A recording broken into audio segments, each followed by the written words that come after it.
But we got the iridescent moon's marrow and restored Columbina's strength. And that's all that matters. In other words, mission accomplished. Paimon wonders how everyone else is doing. Oh, do you think the others are making good progress? Hope it's all going smoothly. Oh, hey look! They made it back as well! Flint's! Llama! How did it all go? All is well, thank you. Neffer and Yehoda had to stay at the curatorium to wrap things up, so they won't be joining us for now. I ran into Miss Nefa and Miss Aino on the way back. Their work is still in progress, so I suspect they won't be back for a while either. You seem rather cheerful today, Mr. Flint's. I certainly am. I achieved what I set out to do and came away with more than I bargained for. Fighting alone can get quite tedious, but I had the good fortune to run into a pair of brave young warriors. We meet again. How have you been? Albedo! What are you doing here? That would be a natural assumption to make. It's also the correct one. These two courageously lent me a hand while I was fighting the wild hunt. When they told me they were Sir Varka's colleagues, it all made sense. And given how people of outstanding talent tend to cross paths, it's no wonder you're already acquainted. So, who's your travel buddy, Albedo? Why don't you come and introduce yourself?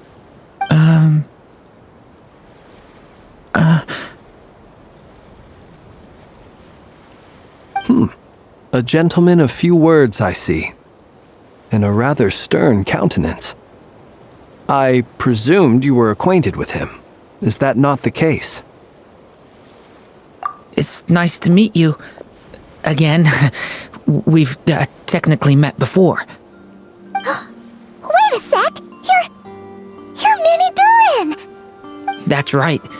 It's me. I'm glad to see you again. By the way, he says it's okay if you drop the mini.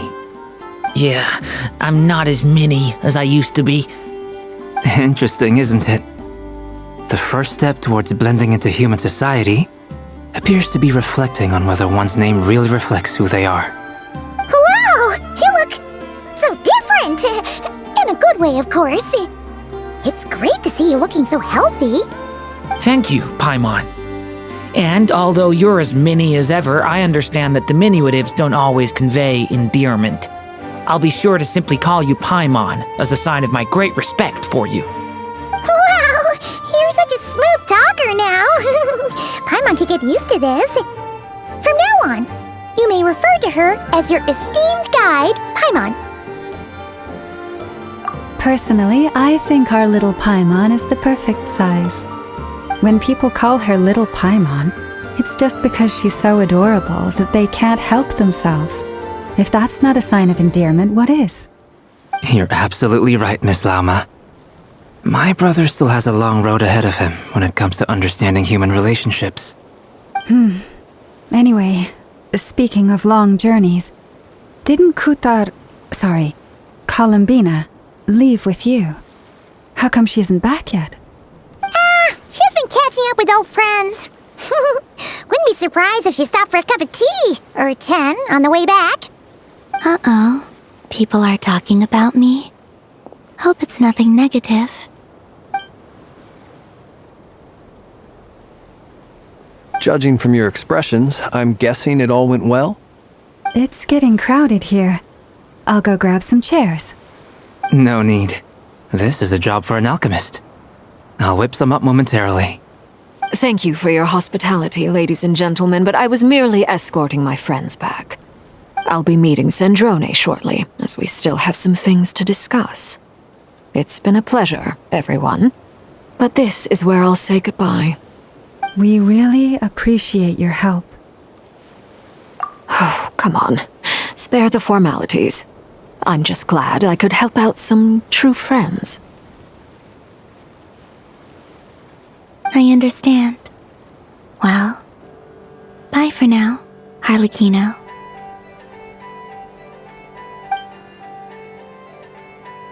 Oh, this place is hopping. It's probably a good thing one of us left. Otherwise, we might not fit all these people in. Are you saying we're about to run out of chairs? As a matter of fact, I am. Come on in and see for yourself.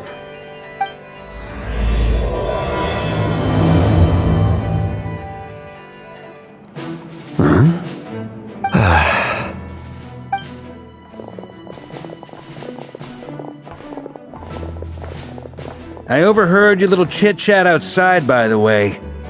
With Miss Columbina's colleague gone, we should be back to the original crew plus the other colleagues I brought in. Though, it looks like we have another new face. Someone else managed to rope in a colleague too? Frankly, you and Paimon are the only people I know here. This here is Dainsleif, colleague of Tibet's greatest guide, Paimon, and greatest adventurer, the Traveler. Well, not exactly colleagues, more sort of friends. When someone else jumps in to do the announcing, you know you're speaking to someone important. Let's hear what he has to say. Note to self. Once Paimon knows your name, the rest of the world will soon follow. When he comes looking for us, it's usually something important. Paimon's guessing you've heard about the Wild Hunt, then. From the looks of it, you're about to hold a meeting. If I were to say that the Wild Hunt is our mutual enemy, would that earn me a seat at the table? As the saying goes, the enemy of my enemy is my friend. Mr. Dainsleif, there's a seat with your name on it. Though, I can't promise the same for everyone else. Hey, Albedo, think you can rustle up a couple more chairs? After all this time apart, Grandmaster Varka's first order is to rustle up a couple more chairs. I've missed this. Is he being sarcastic? Hey, he's your brother. Why are you asking us? I've still got a lot to learn about the nuances of human conversation. Trying to decipher Albedo's way of speaking has been like jumping in at the deep end. Oh, good point. Paimon gets you now. Don't sweat it. There are people who go their whole lives without getting the hang of it. You're ahead of the game already.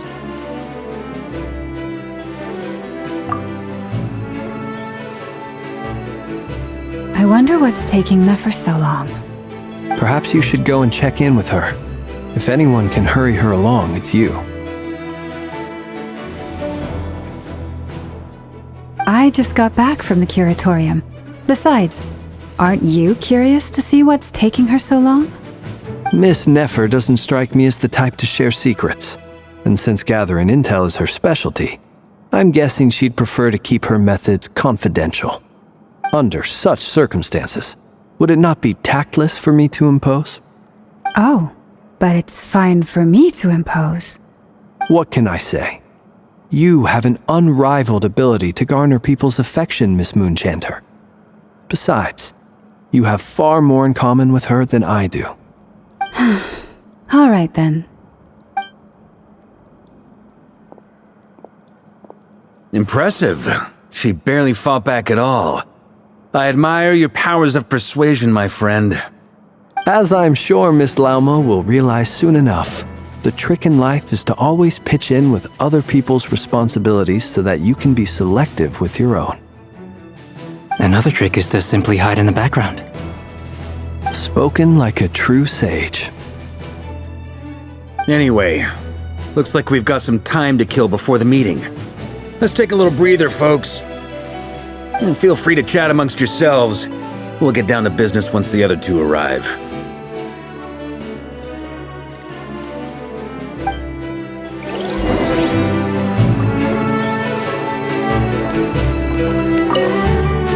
You're both awfully quiet. Why don't I start us off with an icebreaker? Much obliged. Have either of you ever had your portrait painted? If not, I'd be glad to help.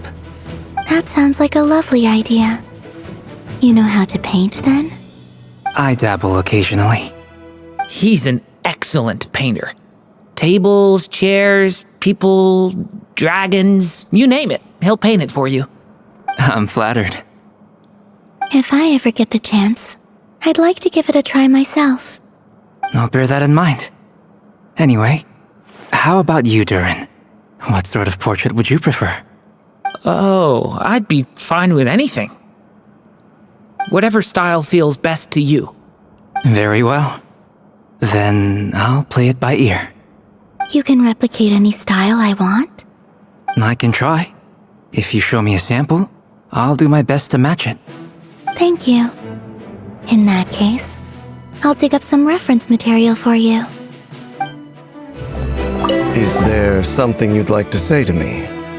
Yeah! For starters, why'd you just show up here without even giving us a heads up? If you think back to our previous interactions, you may recall that that's hardly out of character for me. You do have a point there. Oh yeah! You'll need to find somewhere to stay the night too, right? Want to tag along with us? You never know. We might get a group discount. Sure, let's do that. Great! Paimon will handle it! And in return, we can get Dainsleif to be our very own personal bodyguard. If that's what you had in mind, you should have said so sooner. I'd be happy to help. Oh, okay then. Paimon was only kidding, but good to know. Anyway, since we're all here together, we might as well watch each other's backs. That's just what friends do, right? Indeed. Thank you. Truth be told, I can't remember the last time I was in a meeting with so many people. You're not alone there, my friend. The Lightkeepers also struggle to bring everyone together for a serious discussion. I don't doubt that. I've only ever met two Ratniki, one being you, and the other being that young guy, Itlua. Itlua is a good apple, I'll give him that. He's kind, honest, and regularly delivers supplies to my lighthouse. A true Ratnik to the core. In that sense, he puts me to shame. So you're what? A fake Ratnik? That's what it sounds like you're saying. But I get the feeling that's not quite what you meant.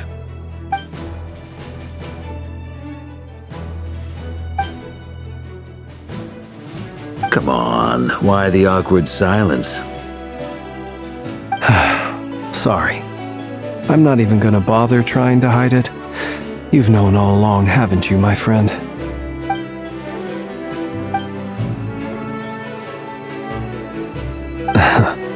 Now that was an awkward silence. Let's just keep this between ourselves. Probably best if Itlua doesn't know, huh? That goes without saying. Gotta be careful what you share with youngsters, after all. Anyone else in the know? Let me guess. The Traveler and Paimon? It's dangerous being too sharp for one's own good, you know. Then, in the name of the Animo Archon Barbados himself, I swear, your secret's safe with me. When we went for drinks, you said that you and Barbados were practically best buds. In the light of that claim, do you really expect me to take your oath seriously? Of course. Just as long as you don't go spreading around the fact that I'm close with Barbados, all right? Fair enough, then. Nothing like a bit of mutual leverage to seal the bonds of friendship.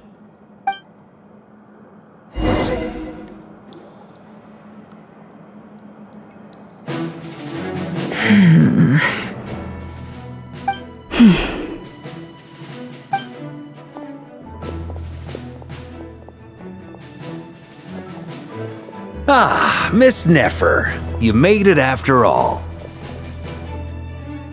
But what about Yehoda? I'm here to give you an update on how things are going on our end. Once this is over, I'll be heading straight back to continue my work. I left Yehoda back at the curatorium to watch over things while I'm gone. So much for just this once.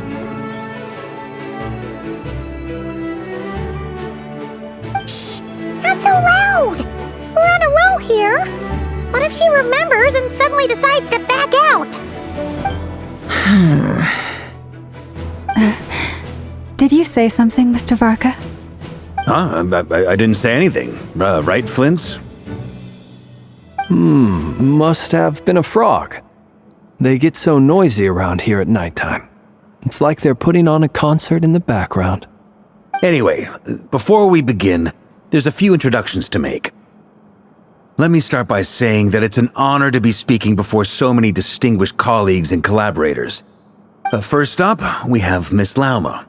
As Moon Chanter, she's the leader of the Frost Moon Scions, a local religious community in Nodcry. Then there's Miss Neffer, boss of the Curatorium of Secrets, an intel gatherer extraordinaire. Neffer is leading the investigation into Rerer's background, assisted by Yehoda and Lauma. From the little I've heard, they're making some great progress. Over here, we have Mr. Flintz, a ratnik and guardian of the abandoned lighthouse. In our last operation, he courageously distracted the wild hunt to buy time for the rest of us. For those of you who've never met, this is Mr. Albedo, a renowned alchemist and captain of the Knights of Favonius investigation team. By his side is a new face for us all, myself included, Mr. Durin, who has come to lend his aid. Next up, we have the Moon Maiden and former Fatui Harbinger, Miss Columbina. Then we have the Traveler, who's earned more titles than I could possibly hope to list out, so I'll spare you the rundown. And Paimon, the ultimate travel companion and quite possibly the best guide in all of Tevat. Wow! That's a lot of people! Great turnout! Miss Neffer, it looks like you might have another job coming your way, so, congratulations on the booming business, I guess. You think I haven't got enough on my hands as it is? Who's looking for me now? That would be me, Miss Neffer. I have a commission for you.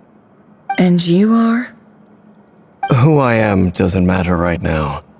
What does matter is that I'd like you to gather more intelligence about the Recher of Solnari. Well, it's not as if we never take on anonymous commissions, but in your case, I'll have to decline. I'm gonna take a wild guess and say your job's probably more hassle than it's worth. Something about you seems like bad news.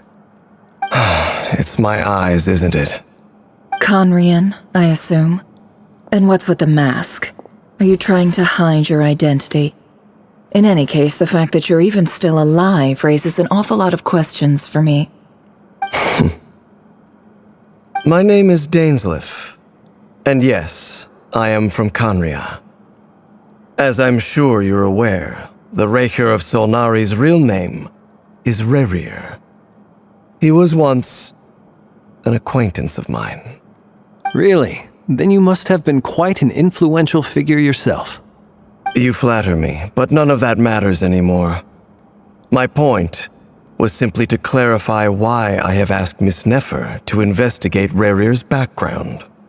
So you're both from Conria, and it sounds like you used to be friends? What am I missing here? Surely you already know how he became one of the 5 sinners. I'll tell you everything I know. The history of Conria, the names and identities of the 5 sinners. I remember it all like it was yesterday. I have never spoken openly of this before, but the truth was exactly as people say. The 5 sinners were each driven by their own desires, and it was by playing upon these that the abyss tempted them to their fall, tearing Conria apart in the process. The visionary, Vedafanir, who wished to foretell the future. The wise, Haroptatir, who sought limitless knowledge. Gold, Rhindaughter, who desired to create life. The foul, Surtologi, who pursued supreme strength. And last, but not least, Recher of Solnari, Rerir, Ravager of the Moon. Of the 5, Rerir is the only one who remains a mystery to me. He never harbored grand ambitions, so what changed in the space of a single night? How did he come to fall like the others? In other words, you're saying that his change came as a shock to you, and you have no idea what actually happened? That's right. You mentioned how the abyss tempted them, which led to their fall. But what did that look like in practice? And what other context can you give me about the events of that time? The more detail you can give me, the better. Strangely, now that it comes to it, I hardly know where to begin. The fateful night took place during the era of the Eclipse Dynasty.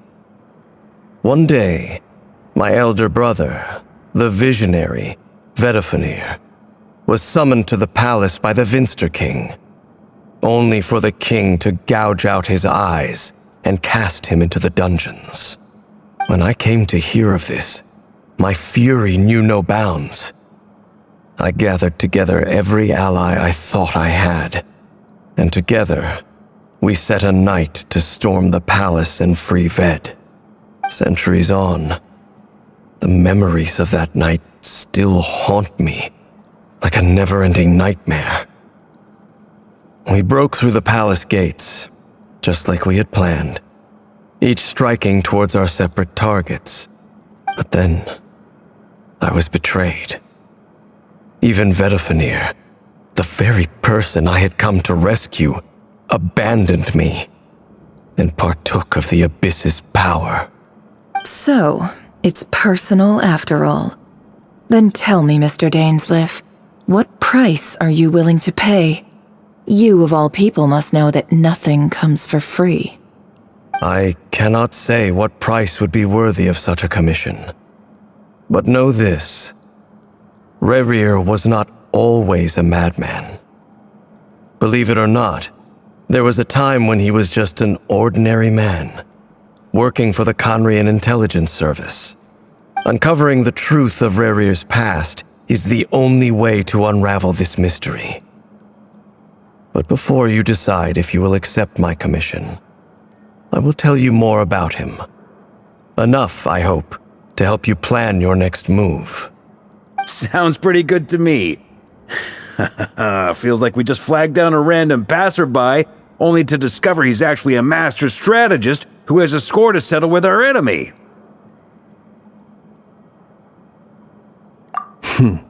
Can I borrow your halo? It could be useful in the lighthouse. Hey, enough with the wisecracks! Besides, isn't that lamp of yours bright enough already? Relax. It was meant to be a compliment. If that was a little over the top for your liking, I'll make sure to tone it down next time.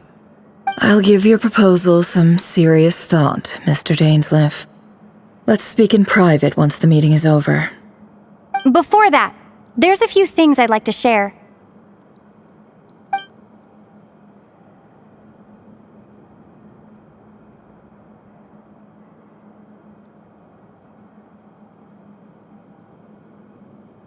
Now that we've united the hearts of the three moons, your power should be greatly enhanced. But it seems like that hasn't happened yet. I believe it will take a little longer. You've done so much for me, so I want to be completely honest with you all. Even though I'm doing a lot better now, the truth is, my recovery will likely be an ongoing process. From the moment I was born, my power has been slowly ebbing away. And that is because Tevat has never accepted me. Even with the moons united as one, it seems my rejection cannot be undone. So far, I have yet to find a solution. It may turn out to be a problem that will plague me until the day I finally leave this place behind. Even so, I will do everything in my power to help you drive out the Ray here of Solnari.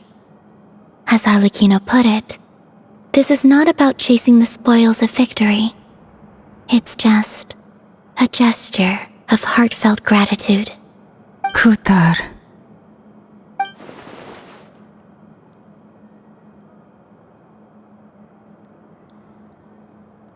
Defeating the Ray here of Solnari will be no easy task.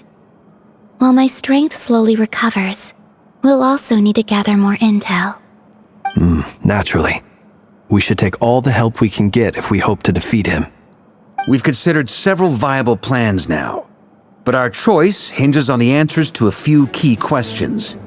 Is it even possible to kill Rerir? What experiences shaped the person or monster he became? And what's he really after? Given Albedo's expertise in alchemy, I think we should leave him to try and answer the first of these questions. Understood. As for the other two, I'm afraid we'll have to count on you again, Miss Neffer. Believe me when I say it's not my wish to burden you. But right now, relying on your skills is our only option. So you're placing all your hopes on me, huh? We can't thank you enough for agreeing to help us. Honestly, I can hardly believe how lucky we are. You sure have a talent for changing your tune, Miss Moonchanter. Timid like Yehoda one moment, then flinches insincere flattery the next. Ladies, please. I must object to your portrayal of me. That's all. Feel free to keep bickering. Just pretend I'm not here. I almost don't want to leave this room. I'm curious to see how this plays out. I have faith in you, Miss Neffer. Something tells me you'll stand by us until the very end. Oh? And what makes you so sure of that? What if I suddenly decide that my compensation is insufficient? This isn't about the money. I can sense that you've got a deep-seated distaste for Reri, and knowing you, that alone is motive enough. Look at them getting along so well. Like two peas in a pod. And I'm the one they accuse of insincere flattery. There is no justice. Miss Lauma, you have to understand something. Unlike you, I don't actually enjoy having everyone's hopes on my shoulders. Is that right? Well, maybe the fact that I'm willing to put my hopes in other people says more about me than you. But the fact is, I also trust you. And that's because I know that you're someone we can count on. Anyway, we've got our plan, so let's get moving. Mr. Dainsleif, let's talk. And Traveler, once we're finished, if you've nothing else planned, I'd like you to come with me. This whole experience is teaching me a lot. For instance, I now know that when other issues come up in the future, I'll have far more luck getting Lauma to convince Miss Neffer than trying to do it myself. Hate to say it, friend, but that's one of the funniest things I've heard in a while. Why? You think I've got it wrong? Quite the opposite. But what makes it so hilarious is how long it's taken you to realize.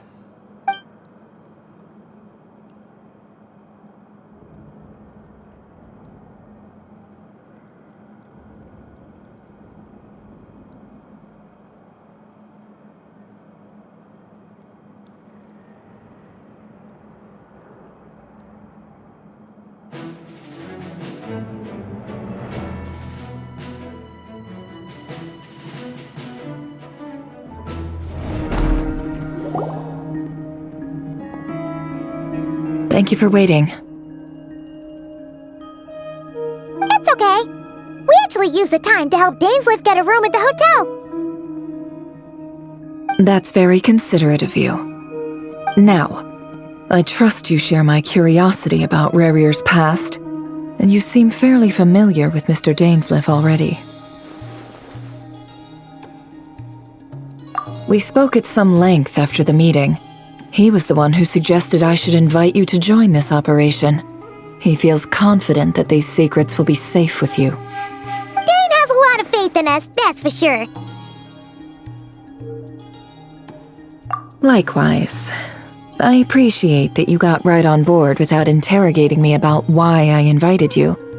It shows that you trust me to explain everything in due course.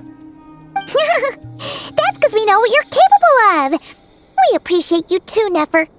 You might have been forced to help in the beginning, but this time, it was your choice. That's one way to put it. Another is this, that once a decision's been made, it's set in stone. After that, my only goal is to see it through. Alright, so here's how it is. I'm going to access Rerir's thoughts again using my confidential method. Now, I'm sure you've seen things like this before on your travels, so you're surely well aware of how dangerous it can be. The reason I've gathered you all here is to ensure my safety during the proceedings. I plan for us to enter the fragment of his consciousness together, and once inside, I will focus on searching for information. Think of this as a diving expedition into someone's brain. If I'm the diver, you are my safety equipment, tasked with keeping me alive while I'm under the surface. Once the ceremony begins, we will all be spying on privileged information. But in the interests of safety, you must remain absolutely silent at all times. We will discuss our observations after the ceremony has concluded. Lastly, any individuals of a weaker constitution are advised not to partake in the ceremony. In any case, Paimon has her own job to do, which requires staying in the room but not joining the ceremony.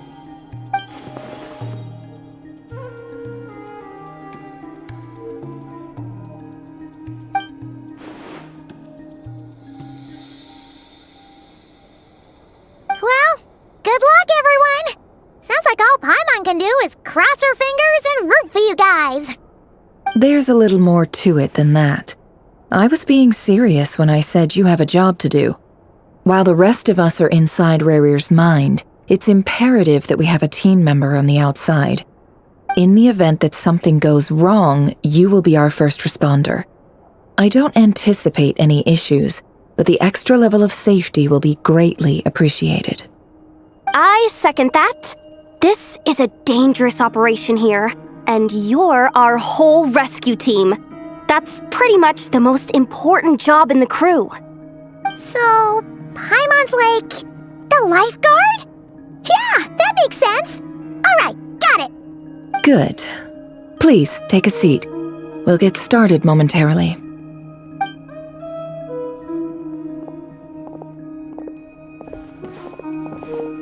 So, did Mr. Dainsleif tell you anything else?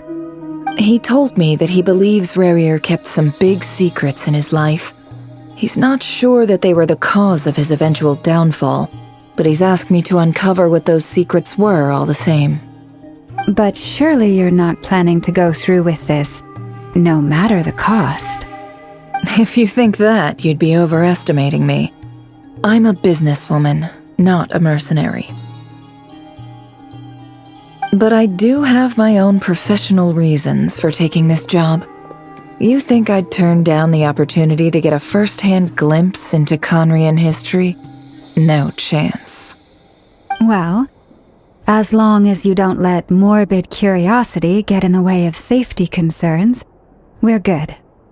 We'll do whatever we can to help you. You're such a killjoy.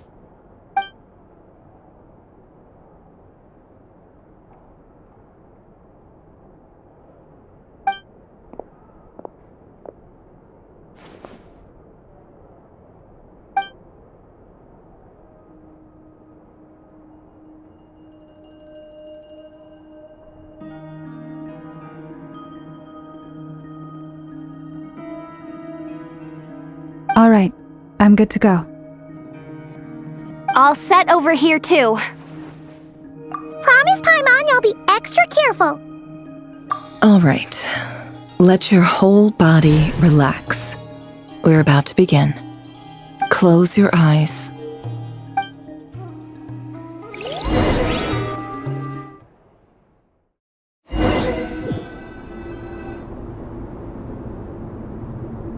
Phew. Could this be his office? Pretty standard setup. Bookshelves, paperwork, files. According to Dainsleif, Rerir used to be an intelligence operative. Chances are there's plenty of top-secret intel stashed away in this room. Is this where you keep your secrets, Rerir? Can't say I'm not looking forward to this.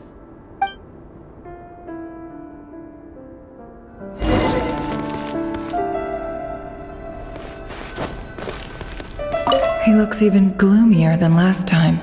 I wonder what's changed.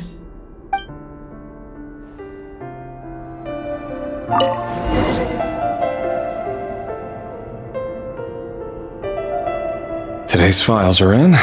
Time to wade through them, just like usual.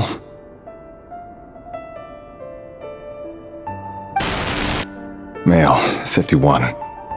Occupation, cook. confirmed Crimson Moon descendant. Has maintained frequent contact with other descendants over the past year.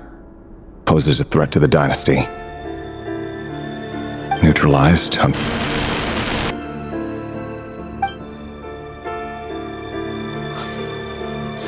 This one should be archived under purged targets.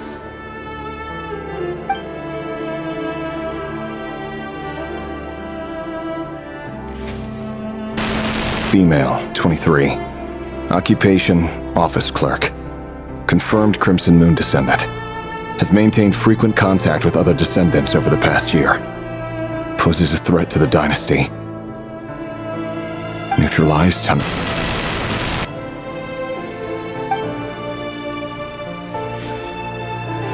Another one for purged targets. Sounds like she was that other man's daughter. Never mind. What's it got to do with me?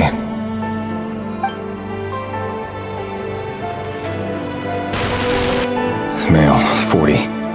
Occupation, teacher. Confirmed Crimson Moon descendant. Has been observed making contact with other descendants during the past year. Poses a threat to the dynasty. Neutralized on...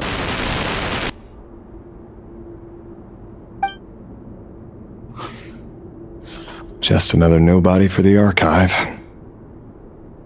Come to think of it, I remember surveilling this man. A case like his never would have been considered a priority in the past. Huh.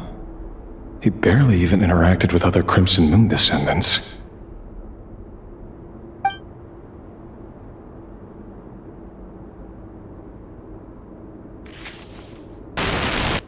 Female, 16. Occupation, none. Orphan and confirmed Crimson Moon descendant. Has been observed making contact with other descendants during the past year. Poses a threat to the dynasty. Neutralized on...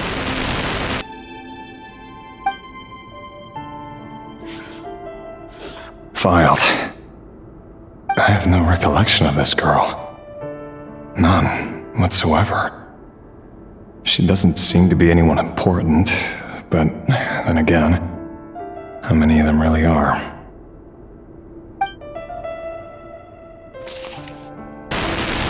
Female, 13. Occupation, none.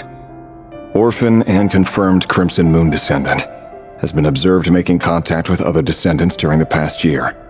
Poses a threat to the dynasty. Neutralized on...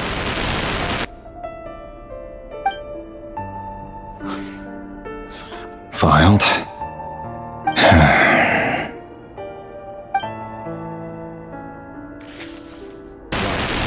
Male, 11.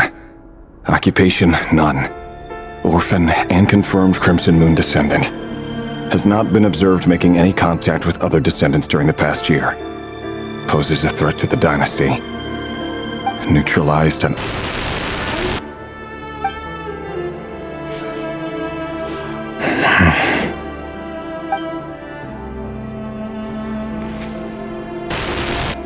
Male, 6. Occupation, none. Orphan and confirmed Crimson Moon descendant. Poses a threat to the dynasty.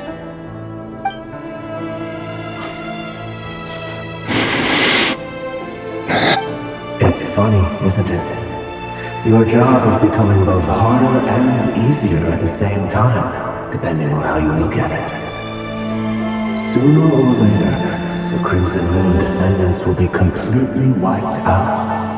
But as their numbers dwindle, they become harder and harder to track down. That's not how it is. Fortunately, however, most of the able-bodied adults have already been taken care of. The remaining weaklings will be increasingly easy to deal with. No! No. My job is to ensure the survival of the Eclipse Dynasty. And the only way to do that is by eliminating any and all potential threats.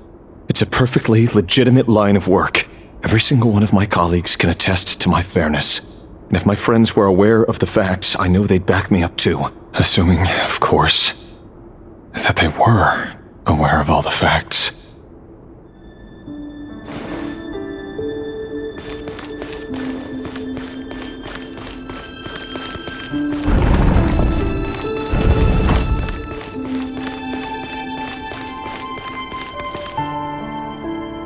Mr. Vedelfnir, it's been quite some time since we last met. Reri, I trust you're here because you have something important to discuss. Forgive me. I wasn't tuning out, it's just, I noticed you didn't even phrase that as a question. As if you knew I was coming. Tell me, does someone in your position ever feel the need to ask questions at all? It is indeed within my power to foresee certain things. Things like your arrival.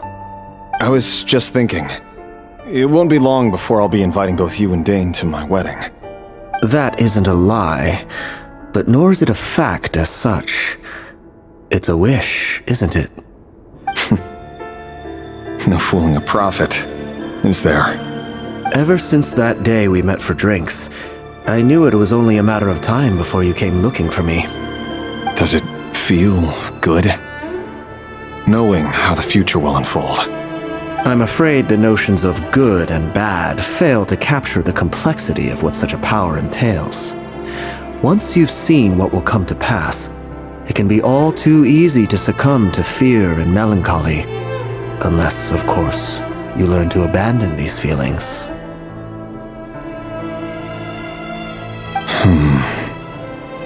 You fear my silence, and long to hear the words I left unspoken that day. That's right. You must have noticed my reluctance to broach the subject, and the reason is simple. Because the truth could never have lived up to your hopes. For both our sakes, such words are better left unsaid. The burden of prophecy was never meant for your shoulders. So who exactly do you deem worthy to hear your prophecies? None but our exalted king? Or rather, our king as he once was. You're closer to his majesty than I am. You must know better than anyone how much he's changed. You say that as though it is to my benefit. Yet precisely because of that, I dare not speak rashly. A king can turn out to be the most virtuous of rulers, or a tyrant more terrible than the most vicious of dragons. You are so wise and far-sighted, yet still you would have me live in fear of the unknown? You make a fair point. Especially given my silence alone was all it took to send you spiraling downwards. Very well then. Let me offer you some advice. And I say this not as a prophet or a visionary, but simply as the brother of your friend. For many reasons, there is very little chance of your marriage ending in happiness. If happiness is what you seek, you should find another fiancé.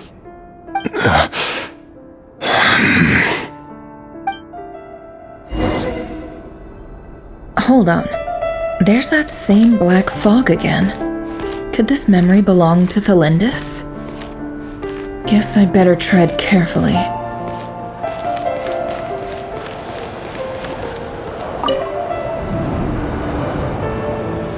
Wait. Hear me out.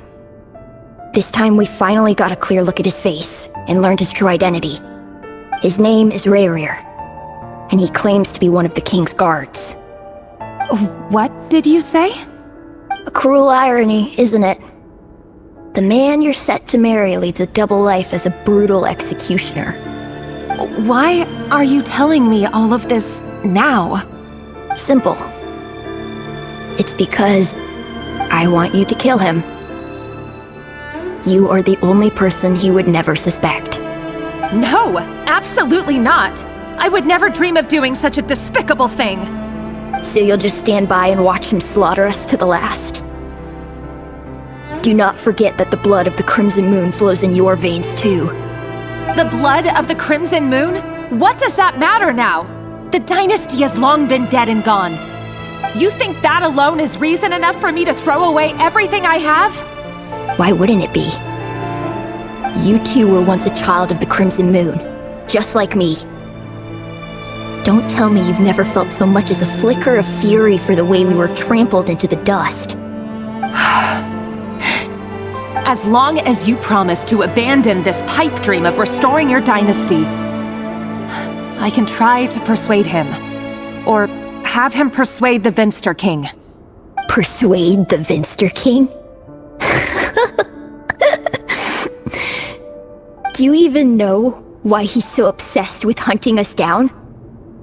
Why he keeps trying to force us to hand over our secrets over and over again? Or why we refuse to give up on restoring the dynasty? The Vinster King. A blind fool. His eyes clouded by powers from beyond this world. A petty little man with a miser's heart. And he dares to sit upon the throne? Mark my words. Sooner or later, Conria will fall. And it will be his doing. If you can't bring yourself to do it, so be it. Just you watch. It won't be long before calamity descends upon us all. The Rehir of Solnari. That really is quite a secret you've been keeping from me, Rerir. But who am I to talk? Am I really any better? I've kept my own past a secret this whole time too. Love should be built on honesty. But ours was born from lies. And yet, is it really so wrong to hide things that would only make life harder? If we don't cover up the parts that no one else should see, how can we go on pretending to be normal? Vedifulnir must have known all this. And that's why he made his prophecy. In the end, nothing stays hidden forever.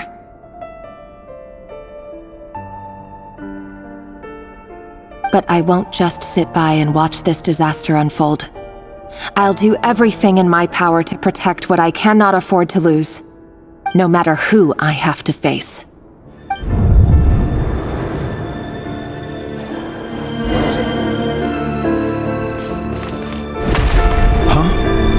Was that Rerir who just walked past the window?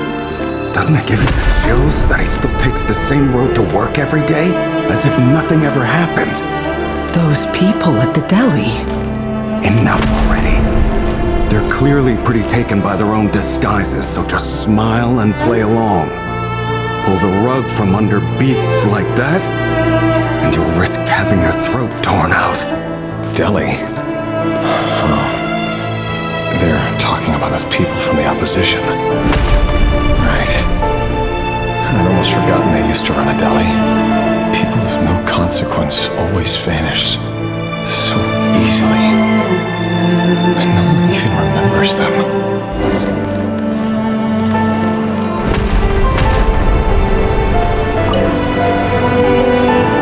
But surely you can see he's not the man he pretends to be! So many have died already, and they say that the king's madness grows with each passing day. We're not going to survive this, are we? But why does it have to be this way? Do we really deserve to die just because of the blood that runs through our veins? Talindis, are you even listening? Sorry, Freether. My mind was off wandering. I heard you, though. You're talking about what Rerir said. He's just following the king's orders. He's a secret agent, and it's his job to hunt down rebels and dissidents. By the time you first met him, he'd already taken lives. Maybe he was using you from the very beginning. No. Rerir has no idea I have anything to do with the Crimson Moon. My family are only distant relatives of the main lineage, and besides, my eyes are perfectly ordinary. Truth be told, apart from my teacher, pretty much no one knows I have any connection to any of it. It's been a long time since my family severed ties. But as Orlog said, who could possibly talk sense into that raving lunatic of a king? No one! I'll work something out. Trust me, I'm with you all. But for now, You need to keep yourselves hidden. Don't let anyone find you, anyone at all. Don't forget that Reri is an Eclipse operative. You need to be extra careful when he's around. And when I am too. For now, don't come looking for me. And if anything happens to me, just act like we've never met. If even you can't escape this, what hope do the rest of us have? But after all this time together, surely he wouldn't lay a hand on you. I won't speak in his defense, nor can I give you a clear answer to that question. But I'll do everything I can to put an end to this. Here, hold on to this. If an opportunity to escape presents itself, take it. You'll be glad you took some spare change. You call that change? But what about you? I've got a job, and there's still money coming in. But you can't go anywhere right now. Please think about yourself for once.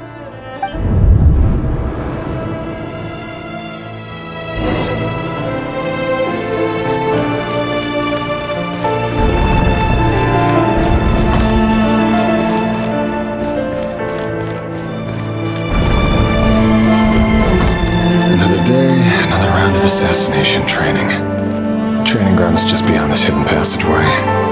When you kill a person, doesn't it bother you when you get covered in their blood?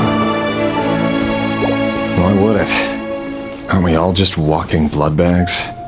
But not everyone is accustomed to hunting down others like prey.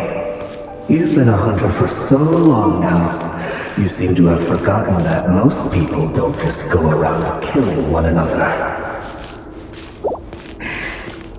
Leave me alone.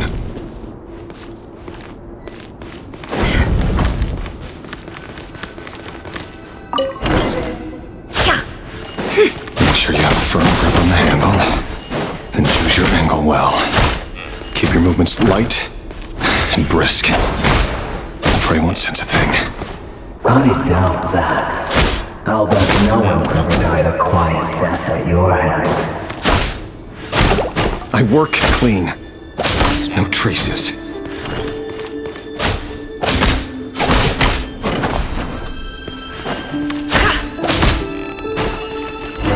That doesn't make it open to board though.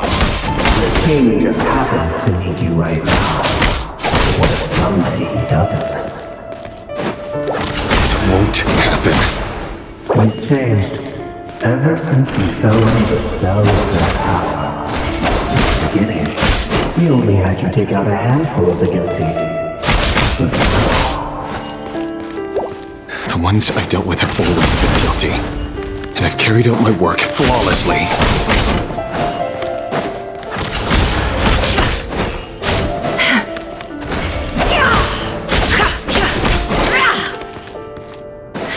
No more lies.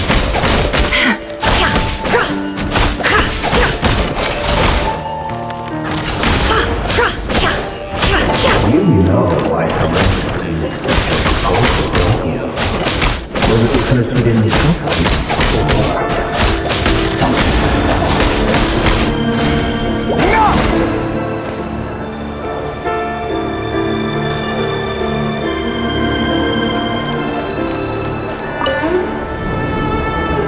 Толиндis, do you still remember Orlog? Orlog? The boy who was pretending to sell flowers. You spoke for quite a while, didn't you? Yes, we did. What about him? He was arrested 2 days ago. Chances are he's already dead.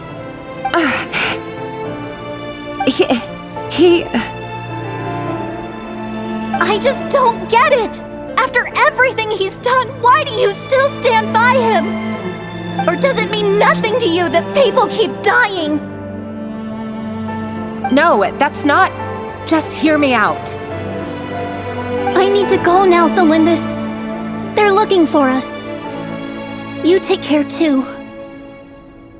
If you ever need a place to hide, come find us.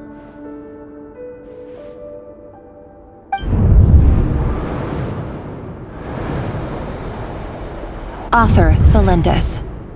Over the course of this week, the research object was subjected to interference for a total of 47 hours for experimental purposes. The results are as follows. All subjects of observation that were sent inside have now... The situation within is proving more problematic than anticipated. No progress whatsoever. What now? Won't you give me even a glimmer of hope?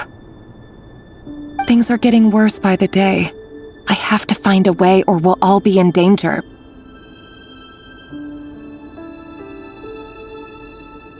But I... If all this research comes to nothing, what then? Sooner or later, it'll be my neck on the line. But could he really bring himself to kill me? No. Surely he wouldn't have the heart.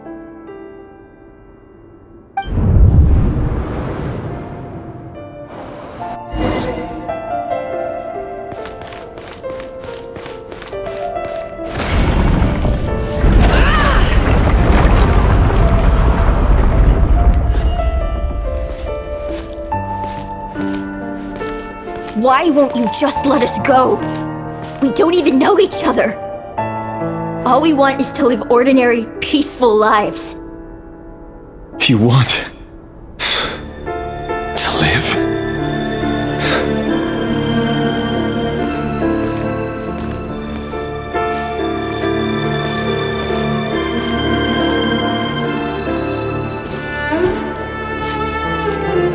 Yes.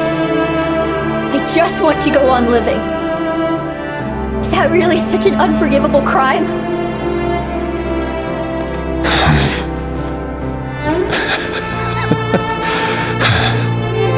You want to go on living. I want to keep living too. To keep living forever. That's why I have no choice but to continue on the path I'm on. If only some savior would suddenly swoop down and change the way the world is. Too bad that's not going to happen.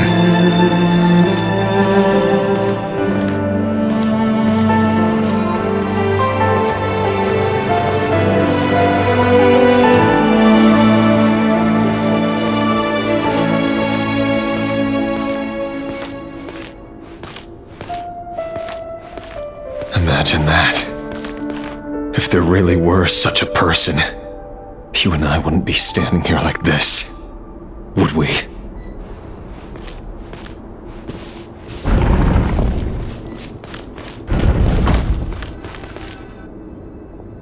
Today's files are in. Time to wade through them just like usual. No, I don't get tired of it. It's my job. And not only am I lucky to have it, I'm good at it too.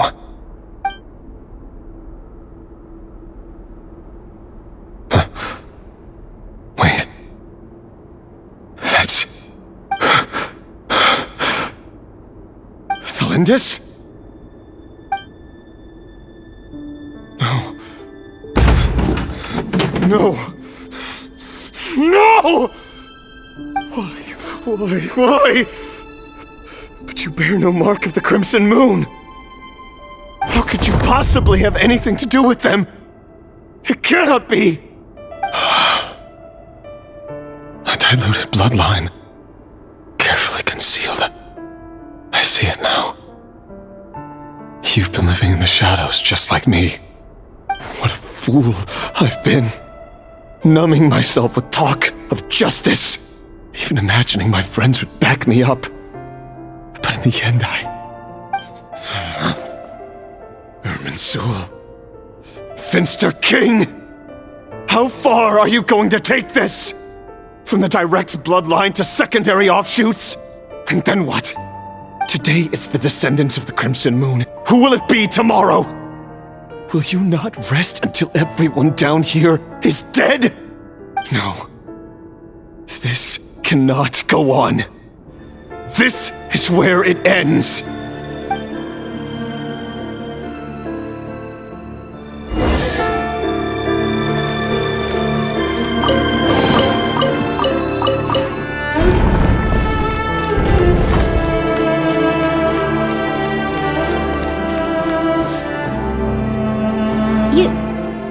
You're really letting me go? I am.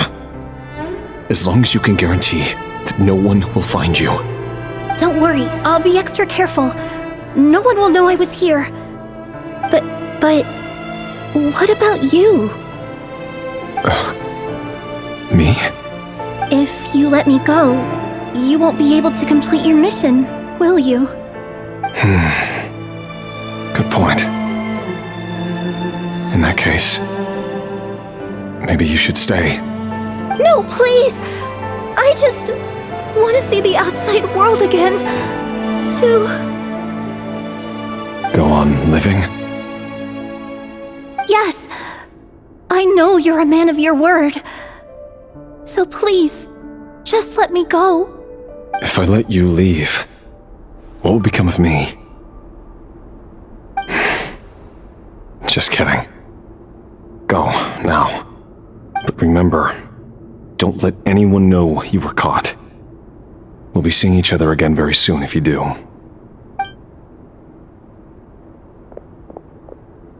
Even shadows in the dark must live by a code. But you can't save everyone. You've been whispering in my ear for days now, Vedifilnir. What are you trying to do? Break me down? I only say this because you long for an answer to your problems. Let her go, Reri, or you risk losing everything. I will not abandon Tholindis. Then you'll need a little more vigilance and a lot more power. The world is changing, Reri. Keep your eyes peeled for your moment of opportunity. That voice used to be so unclear. But now I know exactly whose it is. It's Vedifilnir. He won't tell me how to actually resolve any of this, but he keeps trying to manipulate me like a puppet. What's his game here? Tell me then. What will this moment of opportunity look like? And no answer. He's like a ghost. Always disturbing me when I'm on edge, but never answering when I need him most. So, the Eclipse Dynasty was purging, well, massacring the descendants of the Crimson Moon.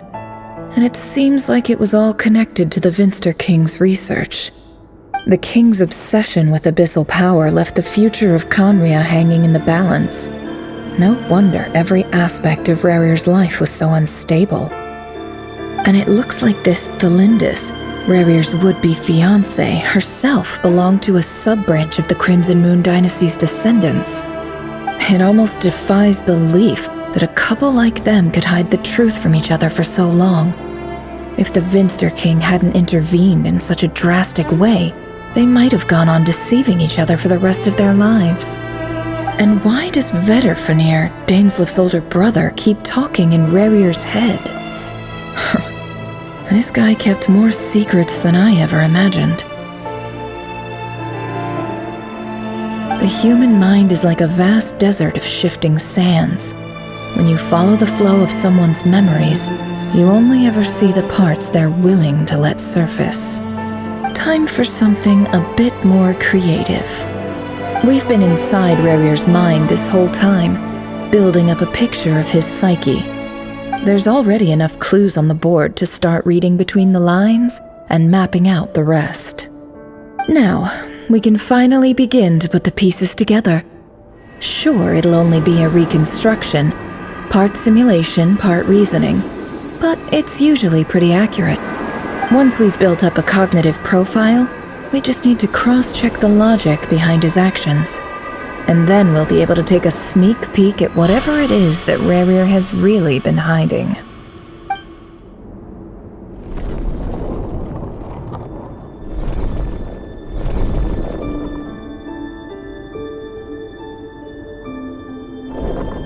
Rerir, are you there?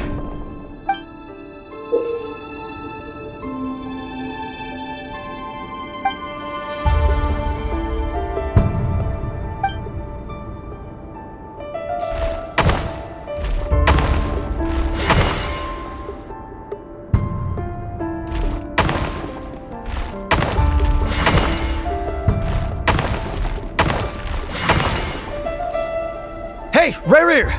Come out, it's urgent! Dane? What's wrong? Quick, come with me. I'll explain everything once we've met up with the others. Okay. I'll come. But the Lindis is still over at the Universitas. I'll need to leave her a note. All right then, but make it quick. I've never seen Dane so worked up before. Whatever this is, it must be big trouble.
This is a nice change, meeting you all at this hour.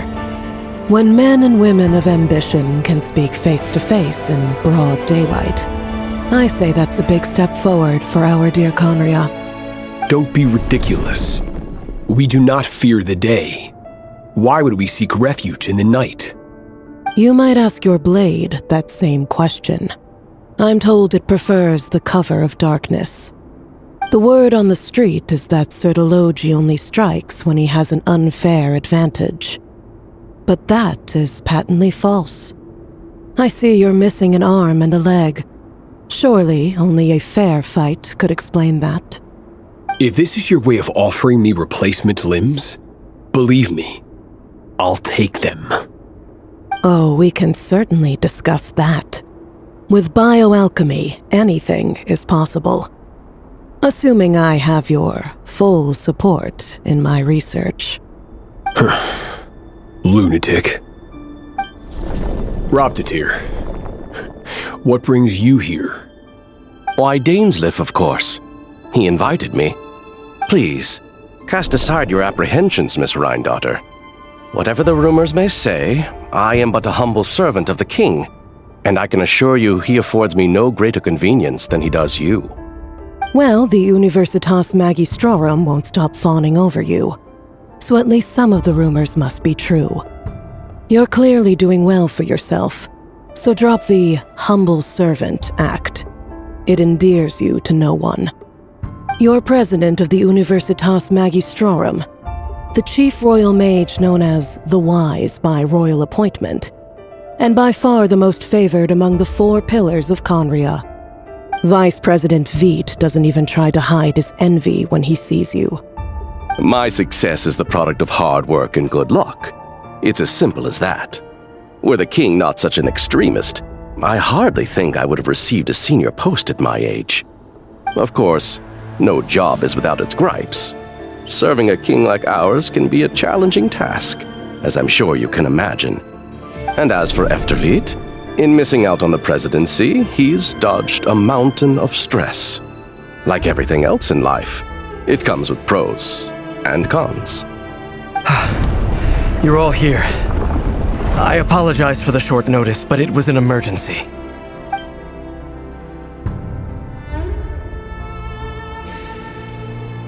You must be Reri. Mr. Serdologi. Yes, I handled your case file during your sentencing.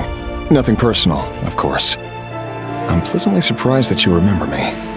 You're clearly a person of substance if you've been invited here. But Dainsleif, you'd better have a very good reason for convening this little gathering. It's my brother, Vedofenir. After he spoke at the court this morning, the king was so infuriated by his words that he had him blinded in both eyes and thrown in prison. Vedofenir in prison? Strange. I thought the king trusted him and Horoptatir more than anyone else in the world. Does this mean the king's circle of trust just got even smaller? It has nothing to do with trust. It's about what the king wants, which is as clear as day to anyone paying attention. I simply appease him, because it's in the best interests of the Universitas Magistrorum. And also because you're slimy. Vetifolnir, perhaps less so. But still, a visionless visionary? It rather inclines me to think that qualifications are not what get you ahead in Conria. Do you honestly think this is an important discussion to be having right now? Dane, what are you planning to do? Rescue Vetifolnir, I assume. Correct. It will mean storming the palace by force. Tonight. I need all of you on my side. That's far too dangerous. And don't forget, Dainsleif, you're captain of the Royal Guard. You swore an oath to the throne. Hmm? You've been planning this for a while, haven't you? I have no desire to commit treason. But whatever critique the king may have of Vetifolnir, disfiguring your most loyal subject for putting the best interests of his court and nation first, this is not the conduct of a wise ruler. My blade will force the king to see the error of his ways. So, Vetifolnir's prophecy enraged the king. I'm sure it wasn't what he wanted to hear, but if he won't take counsel even from the visionary, that is deeply troubling news. The extent of His Majesty's madness is now all too clear. The question is, how does a man like me get out of this situation unscathed? You have noble ambitions, Dane, but I'm afraid they don't do much for a guy like me. I'm not interested in saving the world. All I want is a letter of pardon.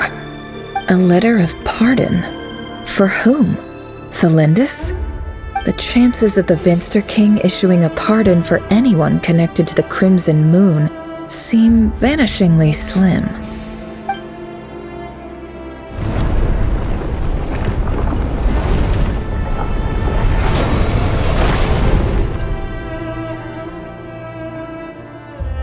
This black fog over the board must have some connection to Tholindis. But why is it taking this form? Does it have something to do with Rerir's past? Another mystery I'll need to unravel.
Author Tholindis.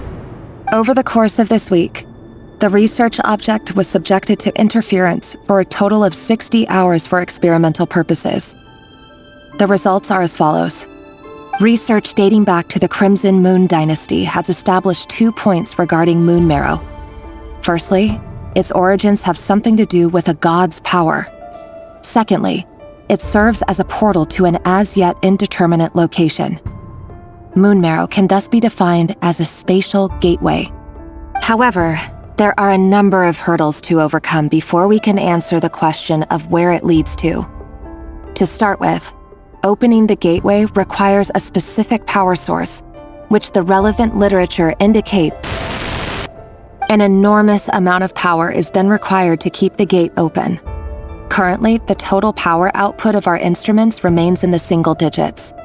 To make matters worse, I am now the only staff member remaining in the Moon Marrow lab. The Universitas Magistrorum recently decided to move most of its personnel into abyssal energy research, which has stymied all Crimson Moon-related projects. This is not a wise move. I have always maintained that placing all our hopes in a single source of power is risky, especially one as poorly understood as this.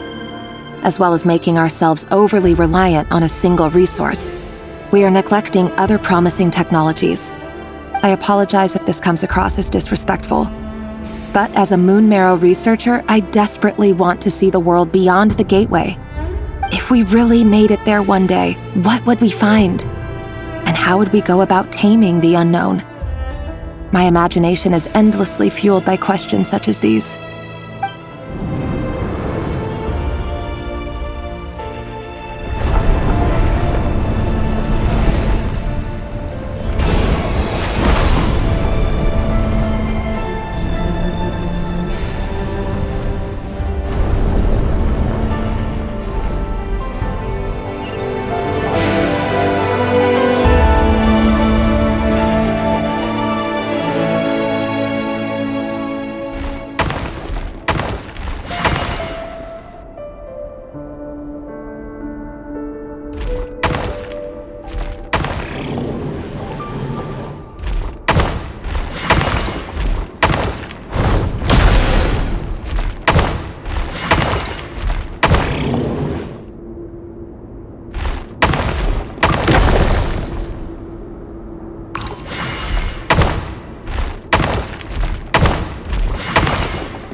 This is for you.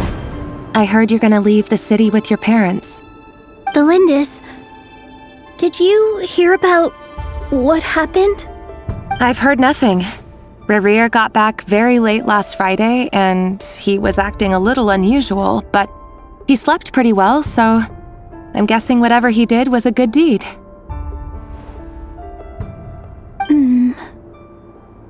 You never saw him, and I don't know what he did. And this conversation never happened. You understand? What if he finds out that you pried into his secrets? Don't be silly. I don't know what secrets he does or doesn't have. All I know is he's just a normal guy who happens to run some errands for the king. Are you scared of him? I don't know. The Reri I know doesn't match the person you all describe. Logically, I should be scared of him. And yet, I don't want to lose him. But enough about that. You should get going, and be careful with the package I gave you. Keep it secret. Keep it safe. What's in it? A piece of the moon. All you need to know is that as long as you keep it safe, then in the future, everyone will be able to see a red moon. A red moon? You mean our moon? That's right. Our moon. Promise me you'll look after it. I promise, Толиндис. The Crimson Moon bloodline will never die out. Its light, the color of blood, will become like a fire that flows in our veins, no matter how long it takes.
Hurry, everyone, and stick to the plan. Sir Dainsleif, what are you? Is this treason? You know what happens to those who betray the throne. Please, don't do this! It is the king himself who has betrayed the throne. He has betrayed all of Conria. If you have any love left for justice in your heart, you should join me. It's showtime. Dane and his group will handle the troops in the palace. Then Hraptatir and Rhindaughter will disarm the security measures. My job is to enter the prison and rescue Vedifalnir. Stay safe. Wish me luck. Look after my brother. Draw your blade. It is time for justice to prevail.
And the smell is abominable. Clearly, the king doesn't allow his prisoners a single shred of dignity. This is dire. Found you. Hello, Mr. Vedifalnir. It's you. Surprised? Oh, wait. I guess surprise isn't an emotion that prophets feel very often. I certainly felt some surprise in the moment when I was blinded. Surprise at the king's sheer ignorance. Surprise at just how unfairly this world responds to words of earnest remonstration. I'm curious. What did you prophesize this time? It wasn't a prophecy. It was a word of warning. Someone had to say it. The king has forsaken all reason in pursuit of his obsessions. I simply told him that if he continues on this path, Conria will surely fall. But he didn't listen. Worse still, he stabbed you in both eyes and locked you away. Dane asked for my help. The court is in complete chaos now, but I'm sure you predicted that. Everything is transpiring as I foresaw, yet I am powerless to change it. Fate is an immutable force. I can but lament as the inevitable unfolds. I do wonder whether giving a man the power to see the future is nothing more for him than slowly crush his spirit. Forgive my curtness, Vedifalnir, but the king did not suddenly turn on you today. His suspicions have been brewing for a long time. You can't have wisdom beyond the reach of your fellow man without attracting his fear and suspicion. There are things the king does not want to see.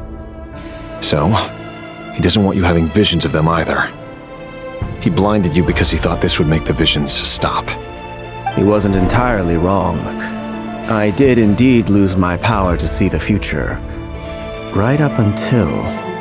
Until what? Just now. I believe I saw something new. Well, tonight could go a lot of different ways. 5 of us banded together to storm the palace, also we could rescue you.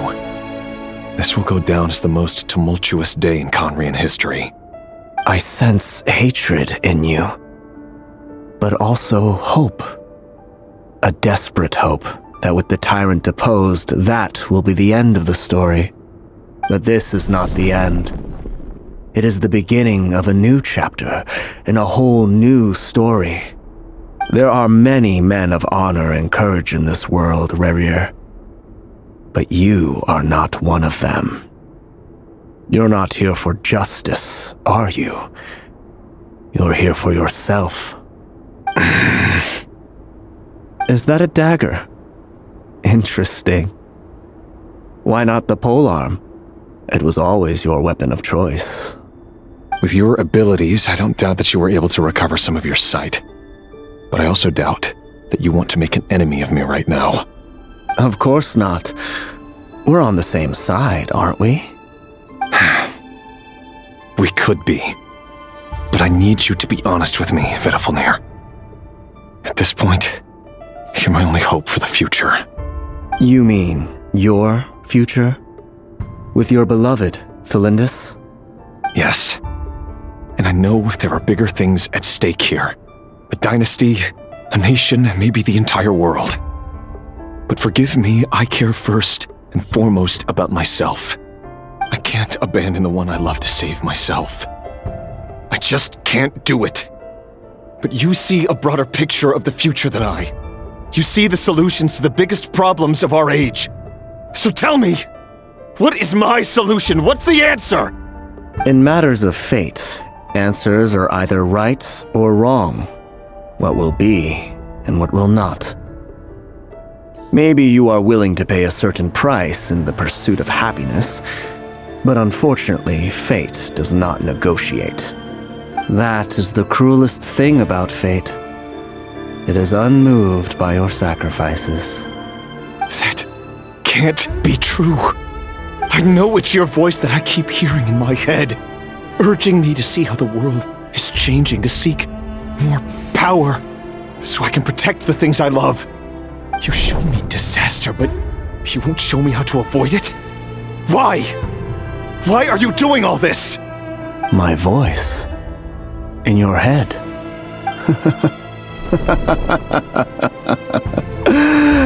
So, you hear it too. The voice that steals your mind, gains your trust, and drives you crazy.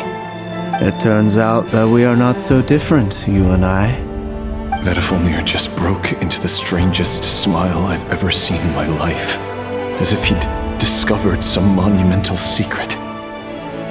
But then he suddenly switched to looking extremely weary. Very well then. My advice to you is as follows. You must persevere. Whatever trials and tribulations you may face, be steadfast in the belief that they are your path to the future. For as long as you live, your story with Толиндис shall not come to an end. That is the only chance you have of fighting back against fate. It is up to you whether you believe my words. Regardless, that is all I will say on the matter.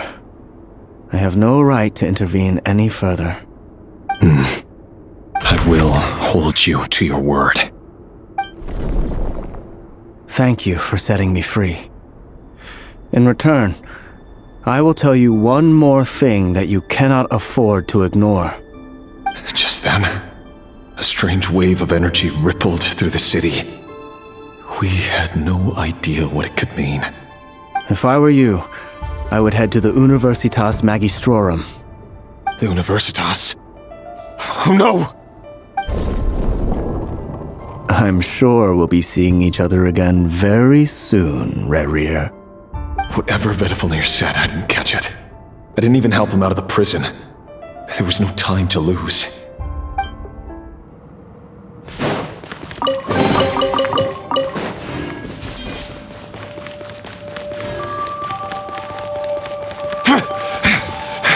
Monsters? Is this Rhindaughter's doing? Or the Universitas Magistrorum? Out of my way!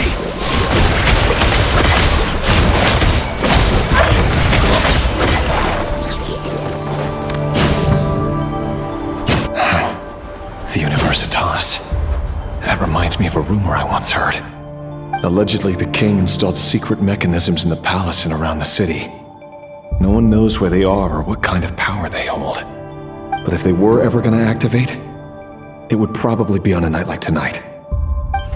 Help! Help! Run! Don't let them anywhere near you! Save me! I can't! Ah! That sounded like an explosion. So, the rumor is true? The king really went through with it? What other means does the king have at his disposal? They must run on power from the Abyss. And given it's a major center of Abyss research, anyone over at the Universitas will be in grave danger. I have to hurry!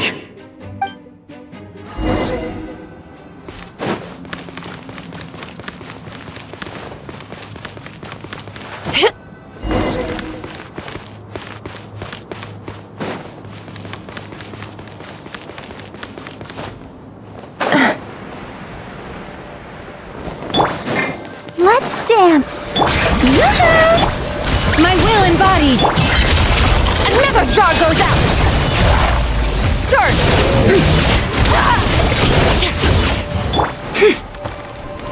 Can't hide the truth. Time to go clean. Seek within.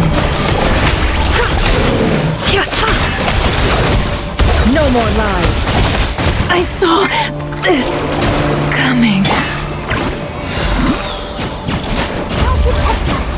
Take your true form! Cryo incarnate!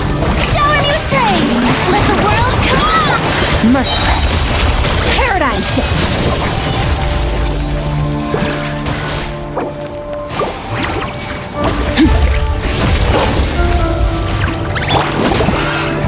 Transfiguration! Strike a pose! Fearless! Another star goes out! Can't hide the truth.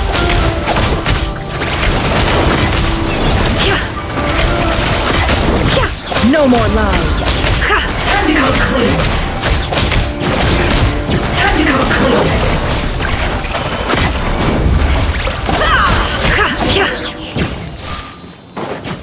Let's dance!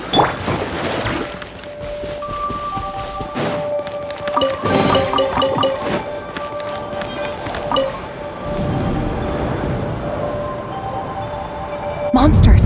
At the Universitas Magistrorum? Why now? Oh no! They're coming!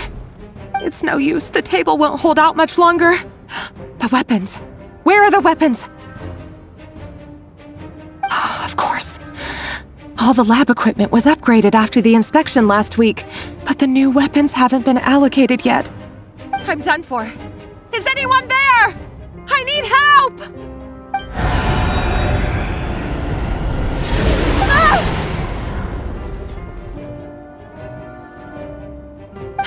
Stay back! Please stay back! Please!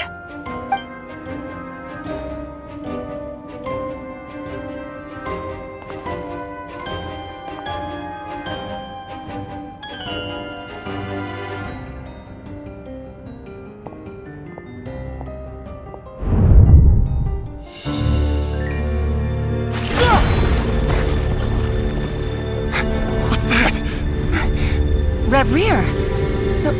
So the rumors about your work are true. What? No! Listen, something happened at the palace tonight. We have to leave! You don't need to lie to me anymore. What do you mean? I know why you're worried, and I will respect the decision you've made. But it's okay, because I found a solution. I know how to end all this. You can have it back. The normal life you so desire. But until then, I'm afraid our wedding will have to wait. This? No, don't do it! Solindis! Solindis!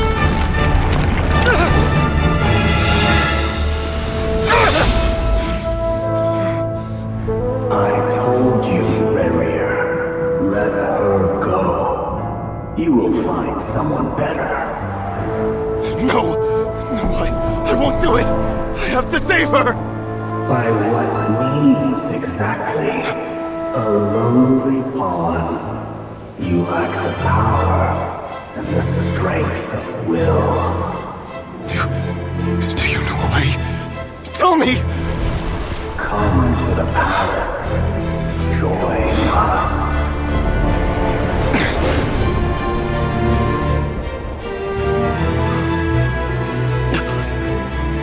Reri, thank goodness we... Step forth and take your share. You made it. Not you too.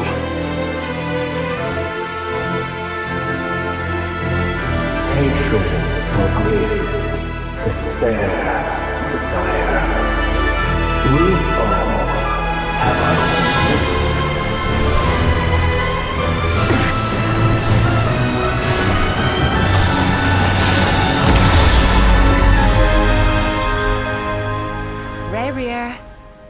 Reri.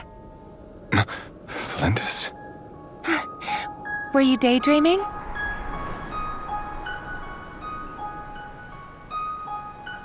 You still remember, Reri? That question you asked me a couple of weeks ago? Oh. You mean the proposal? Yeah. I'm wondering, where do you think would be a good place to discuss it? Maybe in the garden? Or were you thinking a fancy restaurant? It's your choice.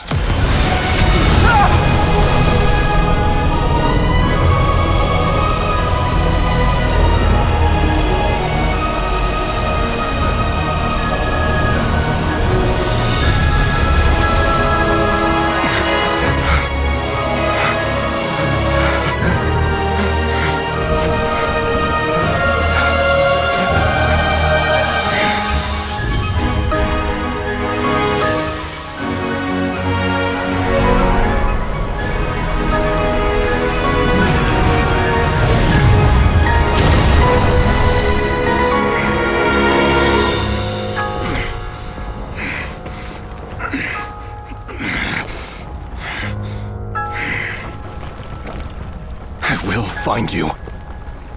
And then, you can give me your answer.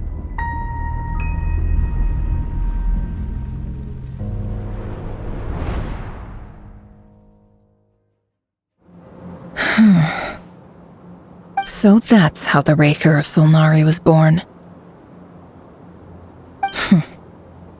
A monster created by circumstance is a monster all the same.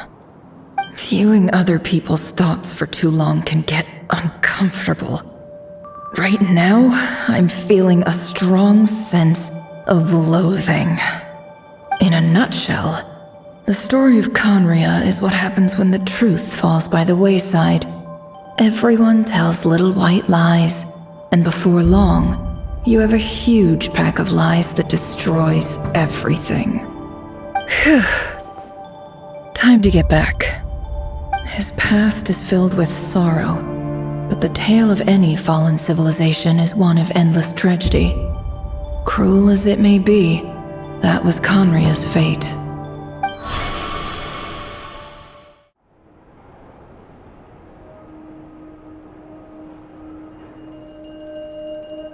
Everyone, I'm back. Can I get a standing ovation? Neffer! How are you holding up?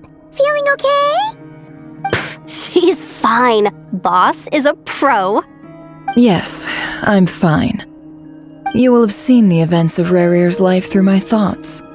It's now clear that he is just a regular nobody, driven by personal tragedy, as he said himself. I mostly agree. There's only so much we can know about him from his memories alone, but they did give us a clear glimpse into his life in Conria. However, I would not consider Reri to be a nobody. He was deeply involved in the events of that era. Yet, when the catastrophe of a generation strikes, nobody is safe. Sounds to me like you're speaking in riddles again. Is this you urging me not to abandon the people of Nodcry in their hour of need? That's not what I meant. Although I do hope you choose to remain a part of the plan. Without you, the mission ahead will be all but impossible. Then try to remember that I respond better to the carrot than the stick, and I don't appreciate being bossed around. Now, as for you, Missy, you were excellent. You stuck to the rules of the ceremony and kept your mouth shut the entire time. Bravo. Cool! So, can you fill me in on the deets now? Most of what I saw went right over my head. Patience. You'll hear the whole story, don't you worry. But let's meet up with the others first. It will save me narrating it twice. Yehoda? Yes, boss! Let me get that door for ya. That's more like it. For a moment there, I was worried you'd forgotten about the first clause of your employment contract. Forgive my curiosity, but what does the first clause say? It says I gotta do the annoying stuff that boss is too lazy to do for herself. Like opening the door, pouring the tea, yada yada. Is that right? If something is in the contract, it's because she willingly agreed to it. Rest assured that the curatorium abides by the very strictest of labor policies. You don't seriously think I'm cruel enough to treat her like my slave. In any case, I've hardly shied away from my share of the work today. Hope I don't catch Flintz and Varka lounging about in their chairs, enjoying a leisurely cup of tea. There's nothing I dislike more than other people enjoying themselves while I'm hard at work.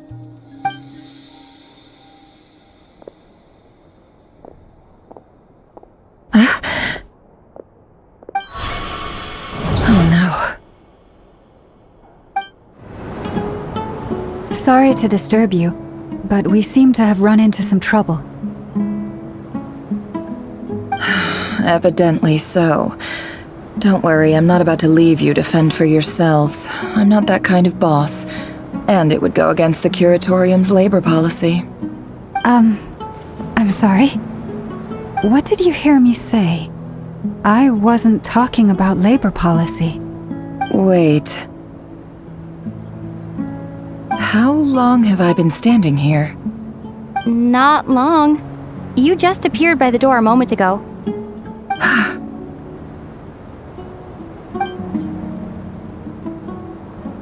Boss, what's wrong?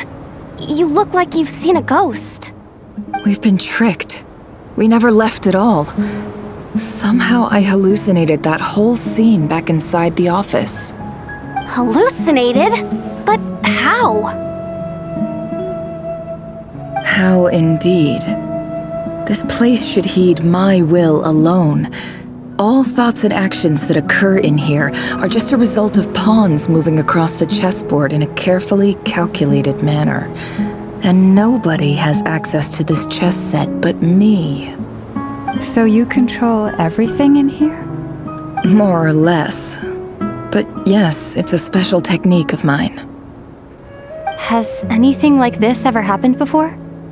Only once. It was the first time I used the chess set. Is there any similarity between what happened then and what's happening now? I suppose my thoughts are a little turbulent, which was also the case my first time. Is there anything I can do to help? The first clause of your contract clearly states that I only need your help with things that I'm too lazy to do myself. Meaning you're not feeling lazy right now? Meaning this is not something Yehoda can help with. The chess set is a personal treasure that I alone understand. I must be the one to find our way out of here. Boss, it's fine. Really. Let me do something useful. Oh, listen to you. Whatever would I do without you, Yehoda? What? Really? Yes, really. Where would I ever find another employee as obedient and servile as you? God forbid anything ever happens to you. Oh, okay. Well, anyway, I was thinking of fetching some water. There's gotta be a source around here somewhere. I suggest everyone finds someplace comfortable to take a rest. We gotta conserve our energy. Even though all this chess malarkey doesn't exist in a physical sense, Mentally speaking, it's all real. And so is our tiredness and fatigue. You don't want to dismiss mental fatigue. Just because it isn't physical doesn't mean it's any less serious. But anyway, I got your backs, so don't worry about a thing. Don't I have the best employees? Jealous much? If we can find a suitable time, I'd love to borrow Yehoda for a day to help out at the Frost Moon Scions. Would you be amenable to that, Boss Neffer? Oh, Lauma. Have I ever told you just how pretty you are? Beauty runs from the tips of your antlers to the depths of your imagination. Time to rally, everyone. Follow me. As we continue our journey, the same rules will apply. That means stay focused and no talking no matter what we encounter.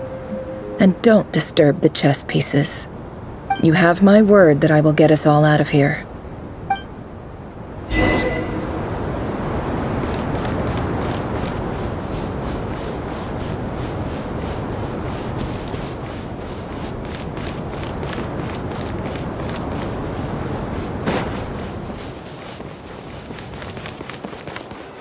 This place looks familiar. That's not a good sign. There's someone up ahead. Time for a little chat.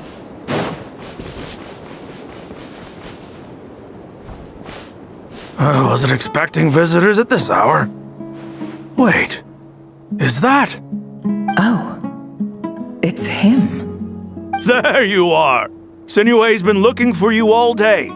I think he has some news for you. Oh yeah? What were you doing just now, Uncle Retinue?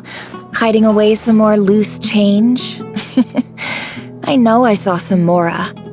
What do you mean loose change? Oh, come on, I'm too old for this. Just pretend you saw nothing.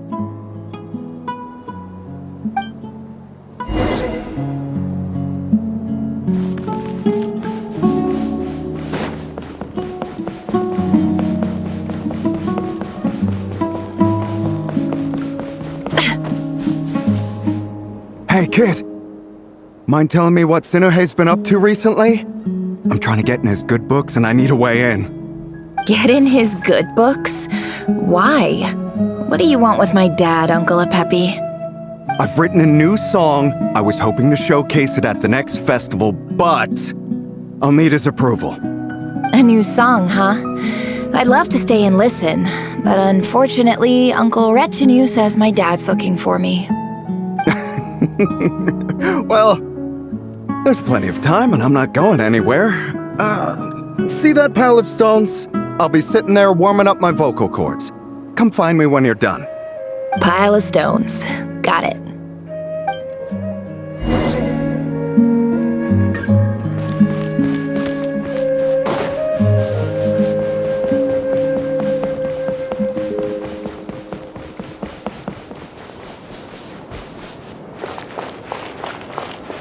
Hi, Dad.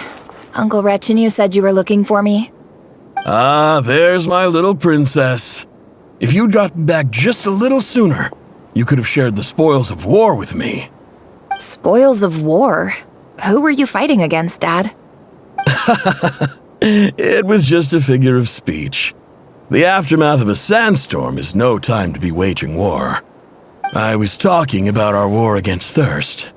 I went out to fix our water supply problem, and now I'm back.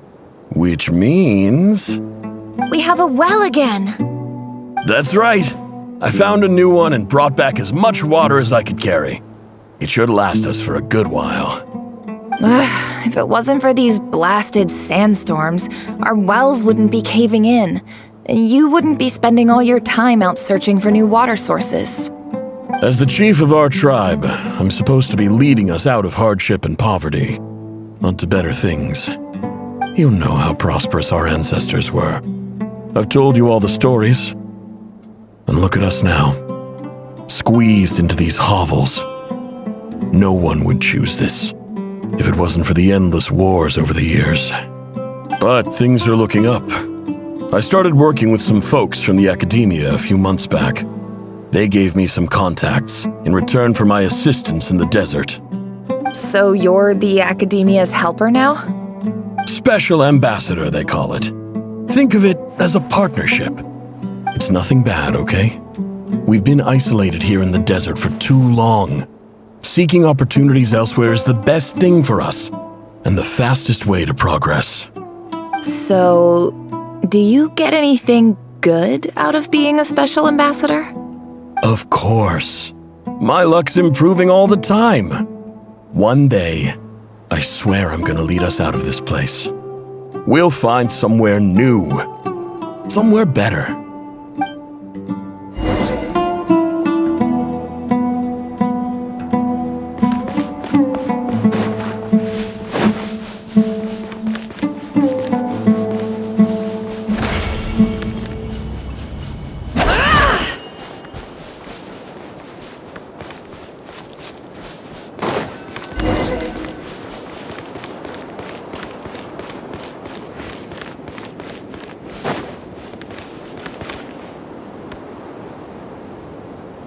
That's our well, and you know it! You stole from us! Well, you've gone from chief to thief, and now you have to face the consequences! Did you really think you could take our water without permission and get away with it? You're either brave, stupid, or both. And that special ambassador act? Yeah, nice try! We spoke to the academia. They said it was all news to them. You're a liar and a cheat!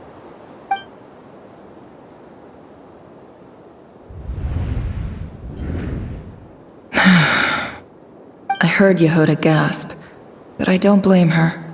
Most people are terrified by the sight of blood. Corpses strewn across the ground.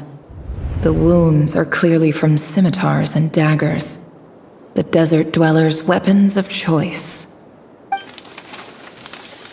There's a handwritten note on the ground. Let's see what it says. Halil, this is Sinuhe, chief of the Shimti tribe. Surely you remember me. I was the one who helped you and your colleagues avoid the quicksand in the desert. This is my second time writing to you. I assume my last letter must have gotten lost in the mail, as I didn't receive a reply. I hope this one makes it to you safely. I'm writing to you because I need some help.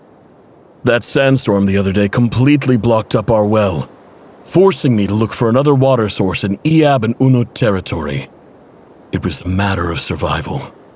Praise the gods. The well of the Iab tribe was intact. It was my last resort. I drew what water I could and left, but not without being spotted. I fear they will retaliate. You told me to write to you if I ever needed help. You said you'd be my ally in the academia. I urgently need you to formally recognize my title of Special Ambassador and send some of your people to assist me for a few days. It's the only way I can convince them that this was the Academia's decision and prevent them from retaliating. This is an emergency. Please send help as soon as possible. Looks like this letter never got sent. The writer died a grisly death, and the letter was trampled into the ground. It's badly defaced. Some parts are barely legible. What a ridiculous lie the surviving Shimti tell. Their whole village was butchered over a sip of water. Ah, officer. Welcome. Welcome to our humble village. I thought you would at least have the courtesy to provide some respectable libations. This is the finest wine Aru village has to offer. I promise.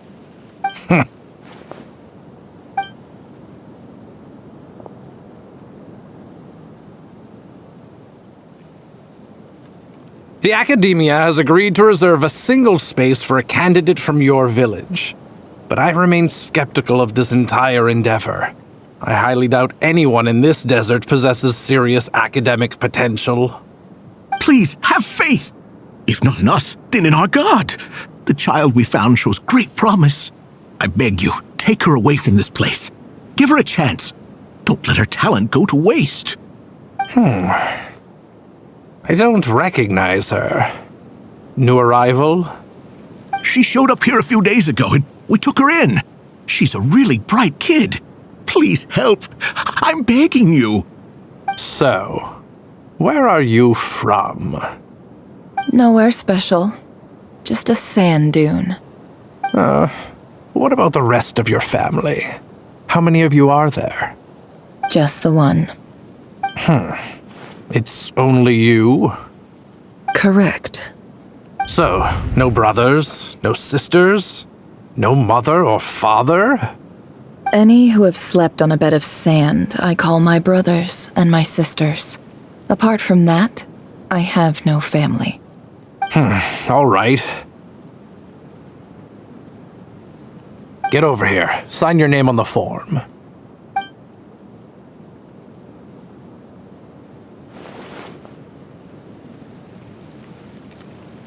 Neffer?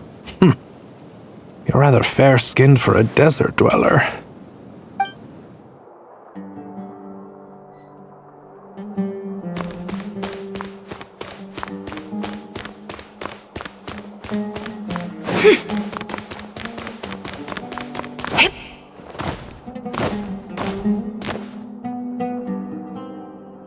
Neffer, this term's assignments have been issued already. Please read through the materials thoroughly, conduct your own additional research, and then write an essay on the topic. Yes, Professor, I'm aware. I just had a couple more questions I wanted to get your perspective on. Oh?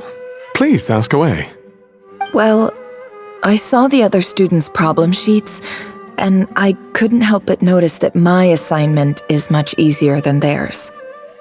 Do you really think I'm a weak student? A weak student? Goodness, no. Quite the opposite.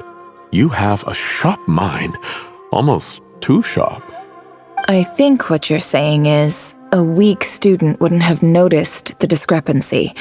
And if they did, they certainly wouldn't complain about the lighter workload. You see, sharp as they come. You see things the way they are, and I'm sure you know why they're like that. Because of where I come from. Because I'm different.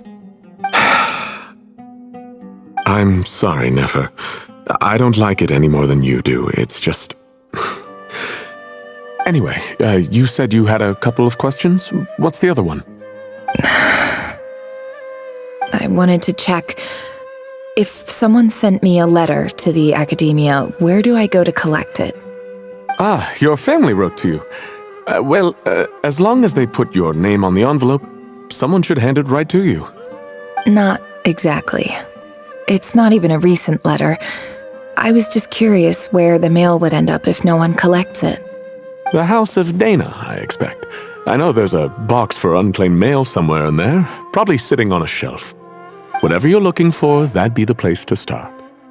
Okay, got it. Thank you, Professor. Oh, don't mention it. Honestly, I feel like I failed you. I'm supposed to be your teacher, but I haven't taught you anything. Hey, don't say that. You're a great teacher, and you do your best for all your students. But the rules are the rules. You're not allowed to teach students like me. It's not just the academia either. The whole world bends over backwards for the successful, and leaves the losers to suffer and die. Oh, my dear child. Don't tell me you've given up on life already.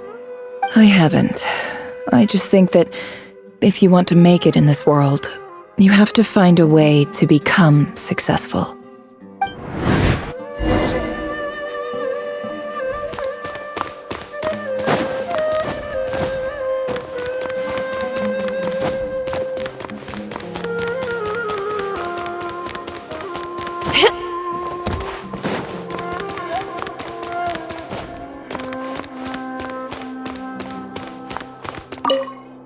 This must be it. A big cardboard box full of unclaimed mail. And probably some letters that ended up here by mistake, too. Let's take a look.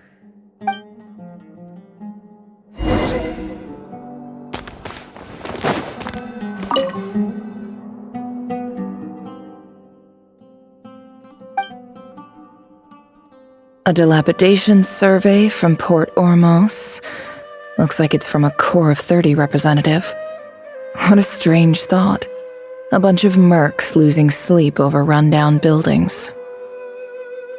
This one was never even opened. I guess the recipient didn't care what the Core of 30 had to say about anything. Who was it addressed to? I don't recognize the name, but it must have been a Kasharawar professor.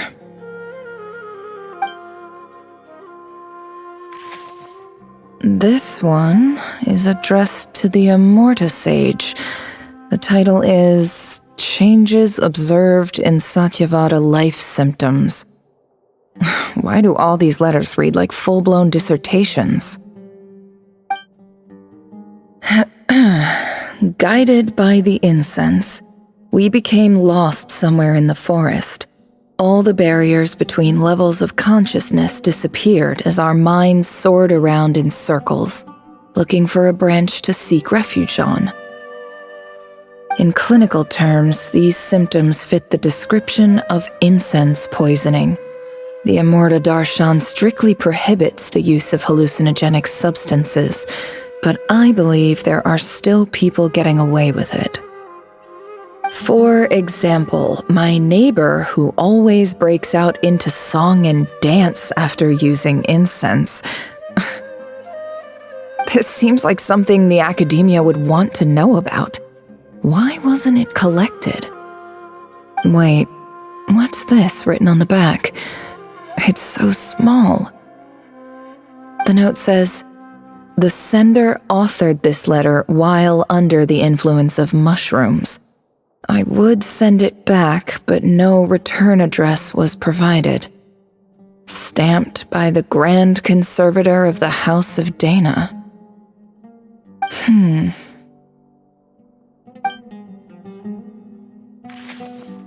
This next one is addressed to Grand Sage Azar. A few words of protest regarding recent changes in Sumeru's educational policy.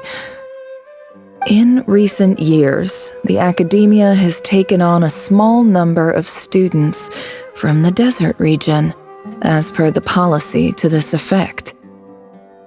However, it appears to me that these students have not, in fact, been provided with educational opportunities that are, in any meaningful sense, equal to those enjoyed by their peers. As well as receiving dumbed-down assignments and perfunctory tutoring, they do not even have full access to the Akasha system. Education is the fundamental purpose of this institution, which should go without saying in a nation whose founding virtues are knowledge and wisdom. I ask you, is the lip service we pay to the policy of education for desert students truly the standard of pedagogy to which the academia aspires? As Grand Sage, policy decisions are your prerogative. But do not forget your roots. You and I were once students too, as was everyone else in this institution. I do hope you will give some serious attention to this matter. I encourage you to discuss issues like this with myself and others, and listen to some alternative opinions. Great letter. Shame it didn't get to where it needed to go. And the sender is... Sage Cyrus of Spontamod. I didn't realize anyone else even knew how bad students like me have it in this place. So this is where letters from the Sage of Spontamod end up? Nice one, Grand Sage. Really enlightened leadership. Whatever. This isn't what I came here for. Moving on. I'm not exactly holding out hope that a letter sent from the desert would even make it here. But if it did, where else would it end up if not in this box? I can't believe how much discarded mail there is. Must have been years since someone last went through it all. And this is just one box. The whole house of Dana is boxes on shelves. I don't believe for 1 second that any human being has sat down and read through all the documents in this place. Who has that much free time on their hands?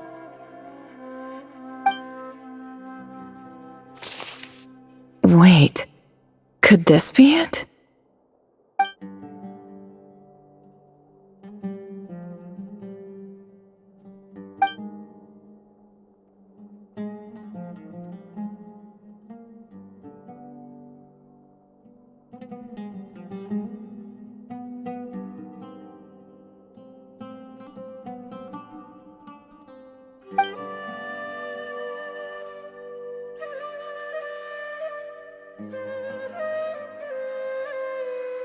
Greetings, Halil. My name is Sinue, chief of the Shimti tribe. I was the one who came to you and your colleague's aid when you ran into trouble in the Great Red Sand. I don't know how well you remember it now, but I brought you to safety and gave you some water and other supplies. You seemed very pleased and told me your name. In my tribe, learning a person's true name is serious business, and I therefore see you all as friends. You were kind enough to leave your contact details so we could stay in touch. The Shimti tribe lives a harsh, nomadic existence in the desert.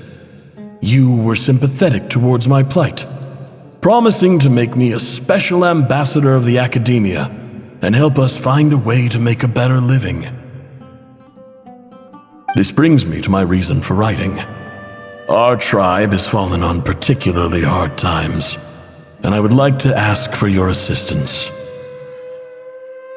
There was a terrible sandstorm a few days ago, which blocked up the well in our land. To ensure my people's survival, I had no choice but to venture into Iyab and Unut territory in search of an alternate water source. The Iyab and Unut are descended from the Thamudians, while we trace our ancestry to Tulatula. We worship the Lord of Flowers and have had relatively good relations with our fellow tribes up until now. I found a well belonging to the Iyab tribe. They declined to help us, but I really had no other option. So I took some water to keep me and my tribe alive. My actions are certain to incur their wrath. When we met, you assured me that you would be my ally in the academia. I would like to take you up on that offer, because I really need your help. I wonder if you could send an academia representative to meet with me. That aside, the last time you were here, you mentioned that the academia had started accepting students from the desert, and I told you a little about my daughter, Neffer. We have next to no resources here in the desert, and my power and influence are limited. Would you consider enrolling my daughter at the academia? She is a smart girl.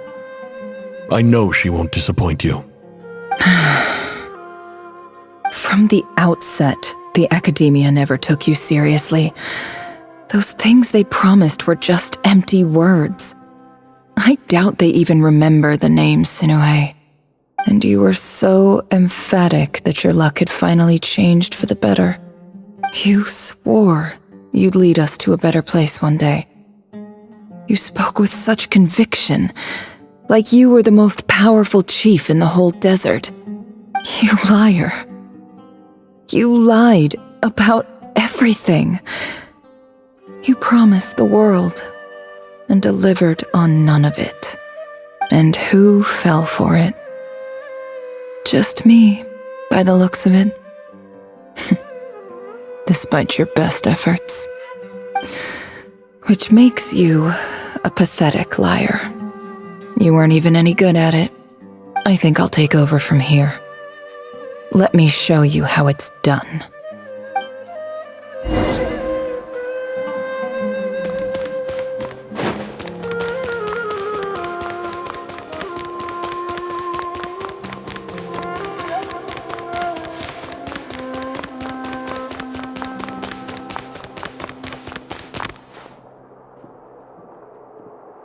I just came to say goodbye. Thanks for everything you've done for me in my time here. Neffer? You packed your bags. Where are you going? I'm quitting. Something's come up in my hometown. Gonna head back and deal with it. Huh? But this was a hard-won opportunity for you. You know that better than I do. It was, but it doesn't matter. I have more important things to deal with, and they can't wait.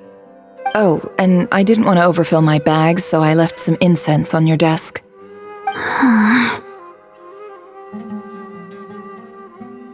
What's wrong? I thought you liked incense. Although, I did read somewhere in the House of Dana that it has hallucinogenic effects. Don't use it all at once, alright? Isn't this the stuff you brought from your hometown? You're just letting me have it? But you said it's a rare and valuable commodity. Yeah, about that. I lied. It's not rare at all. There's this bunch of ruins near my hometown that are practically overgrown with this plant. It's not worth much. Keep it, it's fine. But Neffer... Alright, that's all from me. You take care.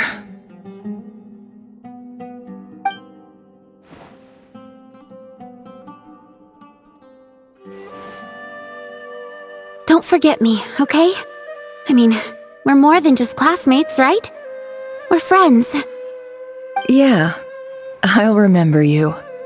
I lied again. That incense is worth a fortune, and it's a rare find even in those ruins. And as for remembering her, I have far too much to do when I get back. No time to reminisce. I'll be lucky if I even make it through this alive. But either way, I expect I'll forget you pretty quickly.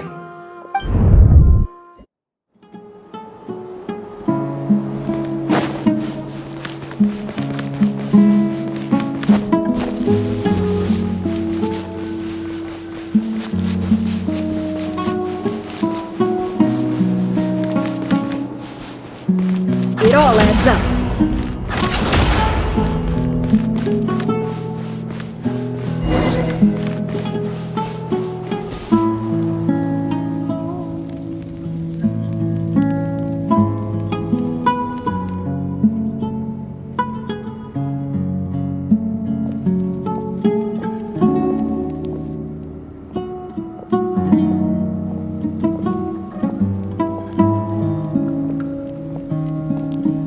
It's a pleasure to meet you, Mr. Arif. So, what does the Academia want? Since they've sent their special ambassador, I assume there's a big business deal to be made. If not, I'd be very disappointed. Please, sir, lower your blade. You're lucky I'm the one they sent. Not all special ambassadors share my admiration for the Iab people. The ever-shifting balance of power in the desert reduced the once great civilizations of this region to rubble and sand. But the story of the Iab has a very different trajectory.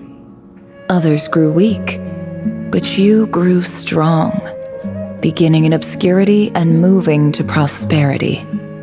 You're the only ones who defied the trend. Huh. So, you do know who you're dealing with? This well is the perfect symbol of your strength, is it not? It used to belong to the Unut, but it looks like you have control over it now. You're not wrong. But I'm sure you didn't come all this way just to flatter us. Of course not. I came to bring you some very good news. Some information that recently came to light, which might just be your ticket to freedom. Records uncovered by the Vahumana Darshan show that a certain well currently under Iab control is built on top of some ancient ruins. These ruins are of great archaeological interest to the Academia. I checked the map carefully on my way over here, and I'm confident that this is the well in question. The Academia is offering 50 million mora in return for excavation rights. 50 million? No, wait. If these ruins are as important as you say, 50 million's a little low, don't you think? Don't get greedy, Iab. We know far more than you think. We know that you seized this well by force. Wasn't that the first step in your rise to power? To drive away the Unut and steal their water supply? So what if it was?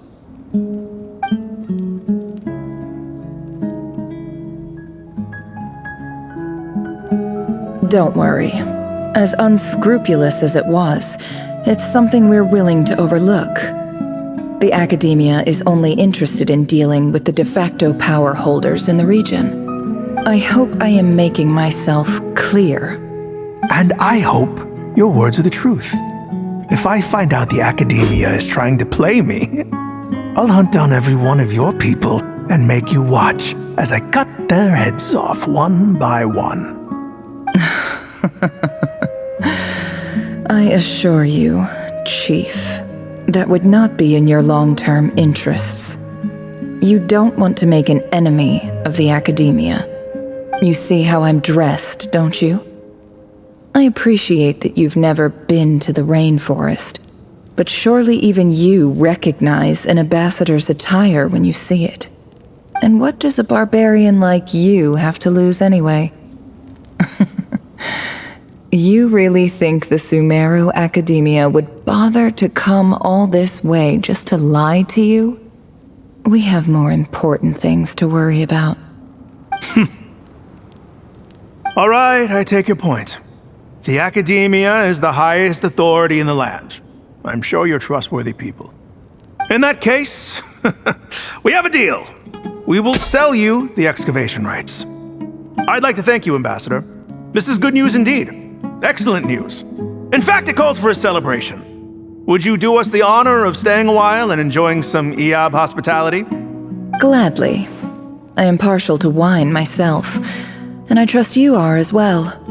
So let's indulge in a few drinks together, in celebration of this momentous occasion.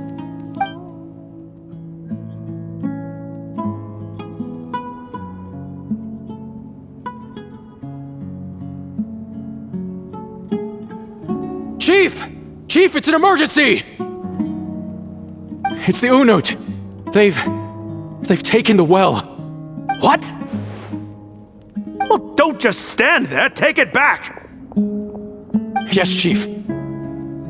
I have every confidence in the Iab's military superiority, and yet... What is it? The Unut's response was alarmingly fast. The day after we reach a deal, they seize the well. This can't be a coincidence. Perhaps there is a traitor in your midst. I don't think so. I am obliged to remind you, Chief, that the Academia will only deal with the de facto power holders.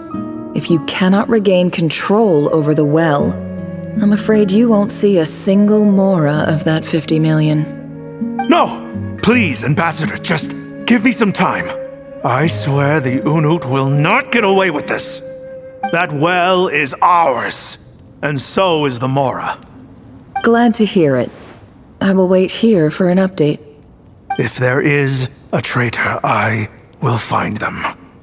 In the meantime, make yourself at home. I'll report back as soon as I have an update. Much obliged. Wow. All it took was a few words and I've got him wrapped around my finger. What an amazing feeling.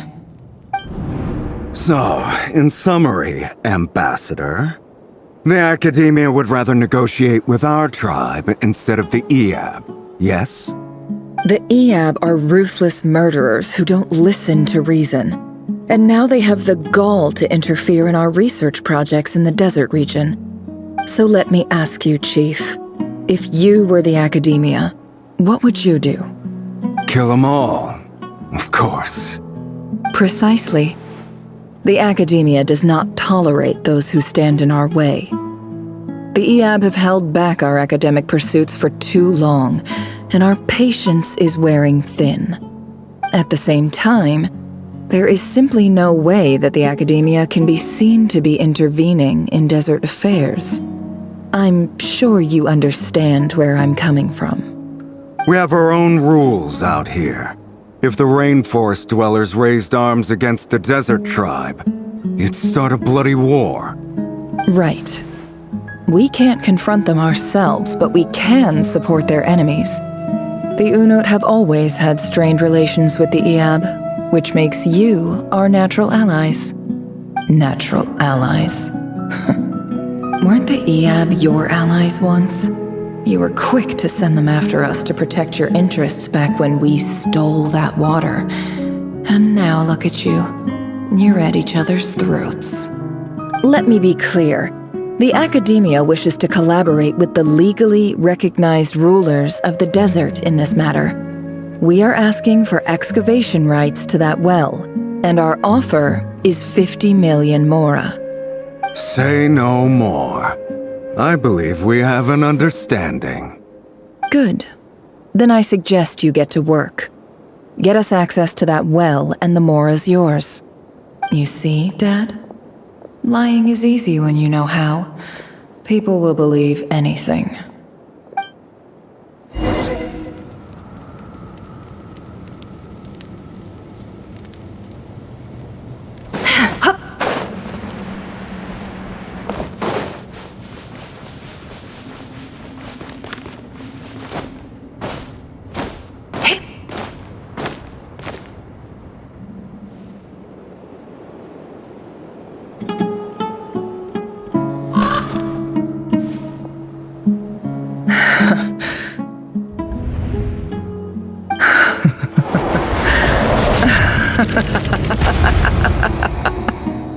Look at yourselves.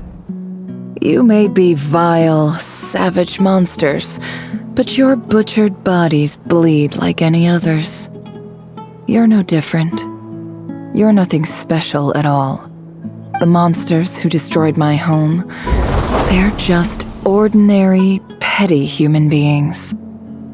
What a joke. I think we're even now. Maybe I've even done the desert a favor. It's a better place without all these people around. Oh, Sinuhe, my gullible fool of a father. Perhaps if you'd been as ruthless as I was today, our tribespeople would still be alive. In this dog-eat-dog world, a chief needs to be tough to survive. But you couldn't do what had to be done. So I did it for you. Neffer, it's okay. All of this is in the past now. I believe I remember you promising to remain silent. Yeah, but even so... Yehoda, is there anything you can do to ease the tension? Alright, time for a sharp turn onto a completely different topic. So, anyway, that's enough of that. When are we getting out of this place? Feels like we've been walking forever. I'm getting pretty tired. Oh, Alma, you tired? Yes, if we can find somewhere to sit down, I could certainly do with a rest. It's not far now. There should be a temple just up ahead. Yes. Really? A temple? That's where this story ends? I guess that's how things go in the desert. Desert dwellers can never escape their destiny. Or so everyone says. I never wanted to believe it, but looking back now, I'm as desert as they come. You mentioned a temple. What's waiting for us there? My biggest trade secret of all. Ah. Then I'm guessing it's where you got your power from. The power to peer into other people's minds. I didn't know you were clued up on any other religions. I'm no expert in the history of Sumeru, but since you come from the desert, I would imagine it has something to do with King Deshret. Sounds impressive. Oh, I know who you mean. General Mahamatra Sino. The spirit of Hermanubis dwells within him. That's Boss Nef for ya. She knows everything. Sino's hardly a figure of obscurity, but I know about Sethos too. What about him? Is he a big deal or something? Well, he's not a small deal, let's put it that way. Please, this is the bare-bone basics. Save the flattery. Thanks for your patience, everyone. I'm sure it's been a lot to take in. With any luck, that's our exit just up ahead.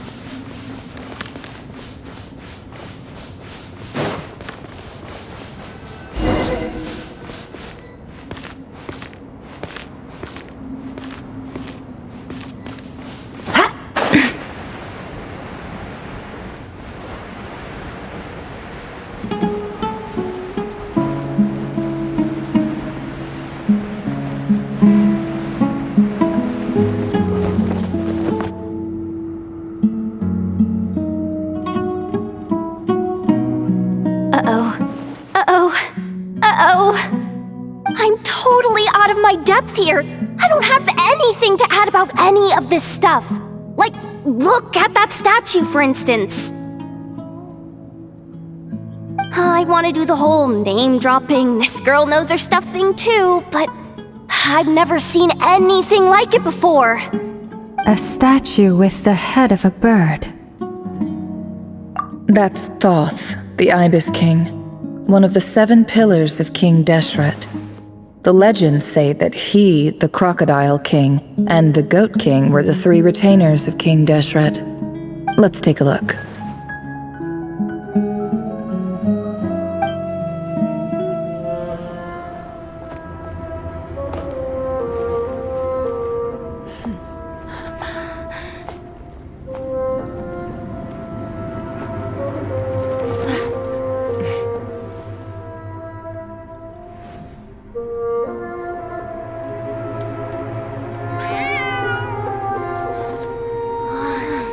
It's just Ashru. So, all is well?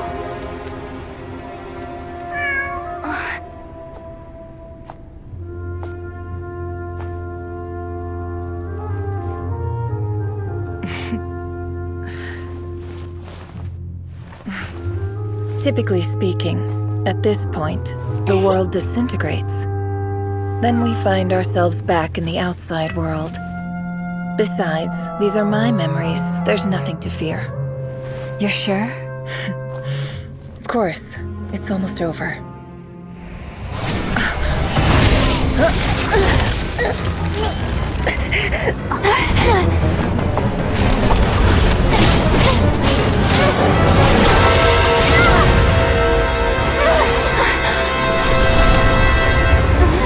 Neffer! Hey! Hold on!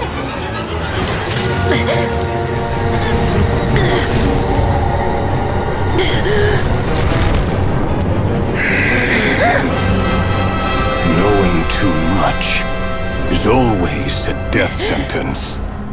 Speak for yourself.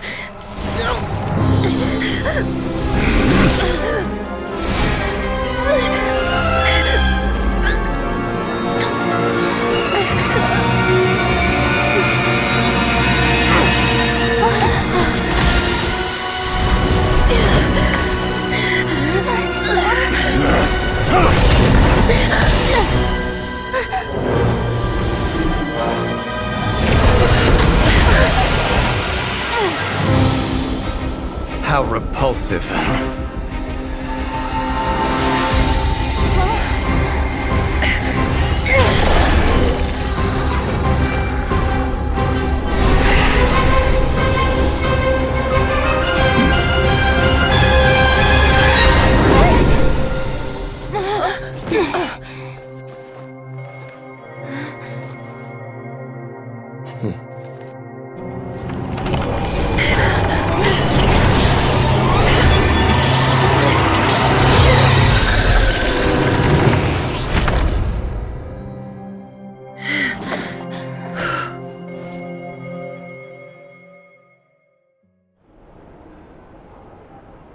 Timed that pretty well, didn't I?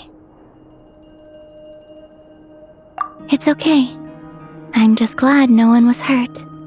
Paimon noticed you doing something too, Dainsleif. Were you helping get them out? Of course.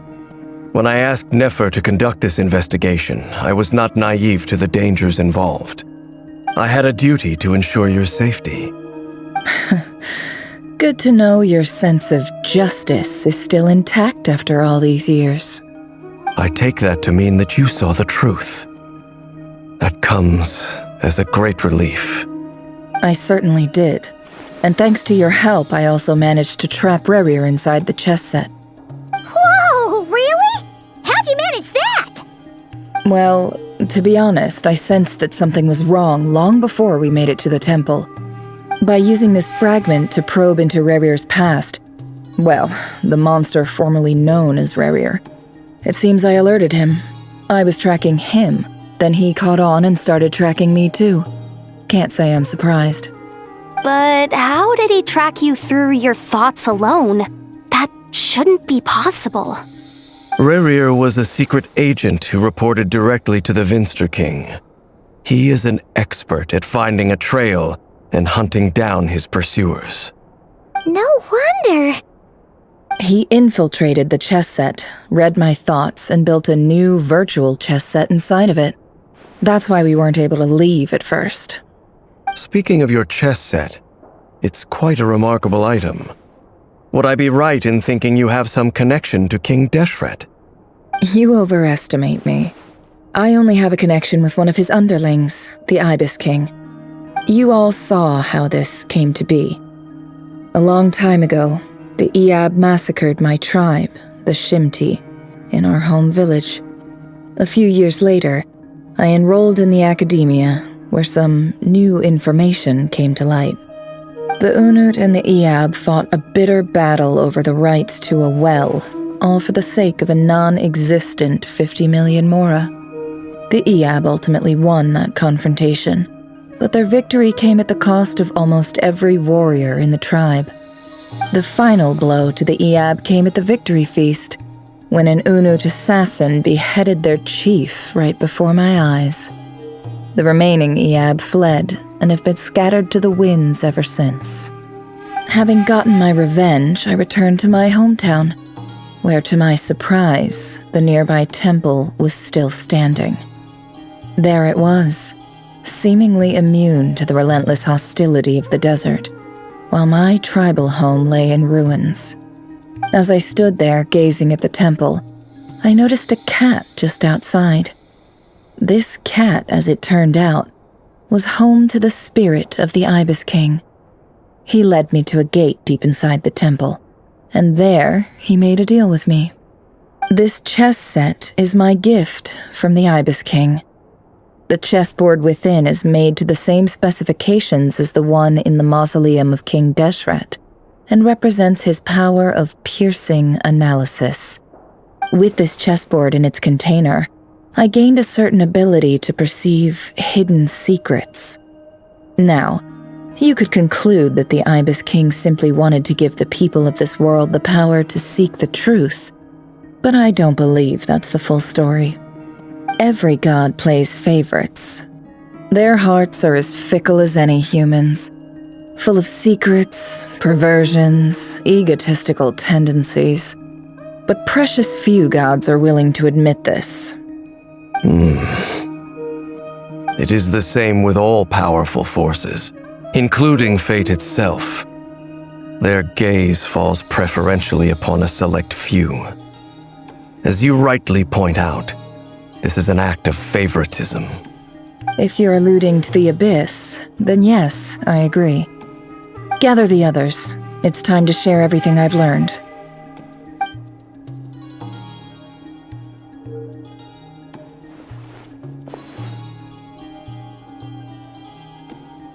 Thank you all for being here.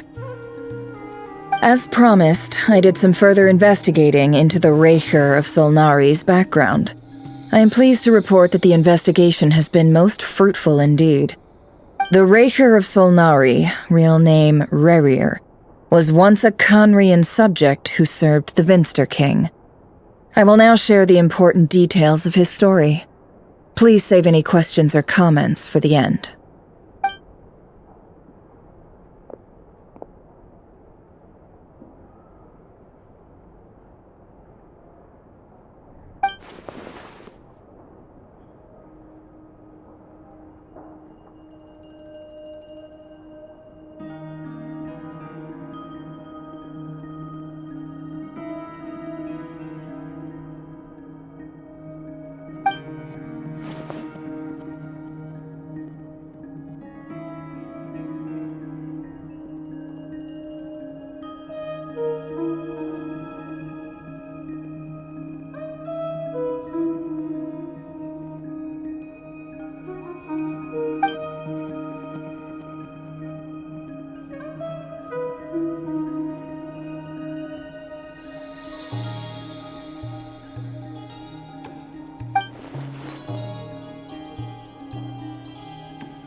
So that's why he's so obsessed with the moon.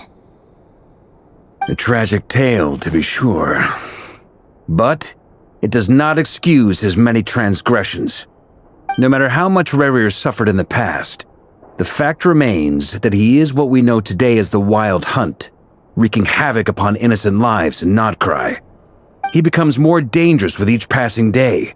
If left unchecked, it is simply a matter of time before all of Tevat suffers the consequences.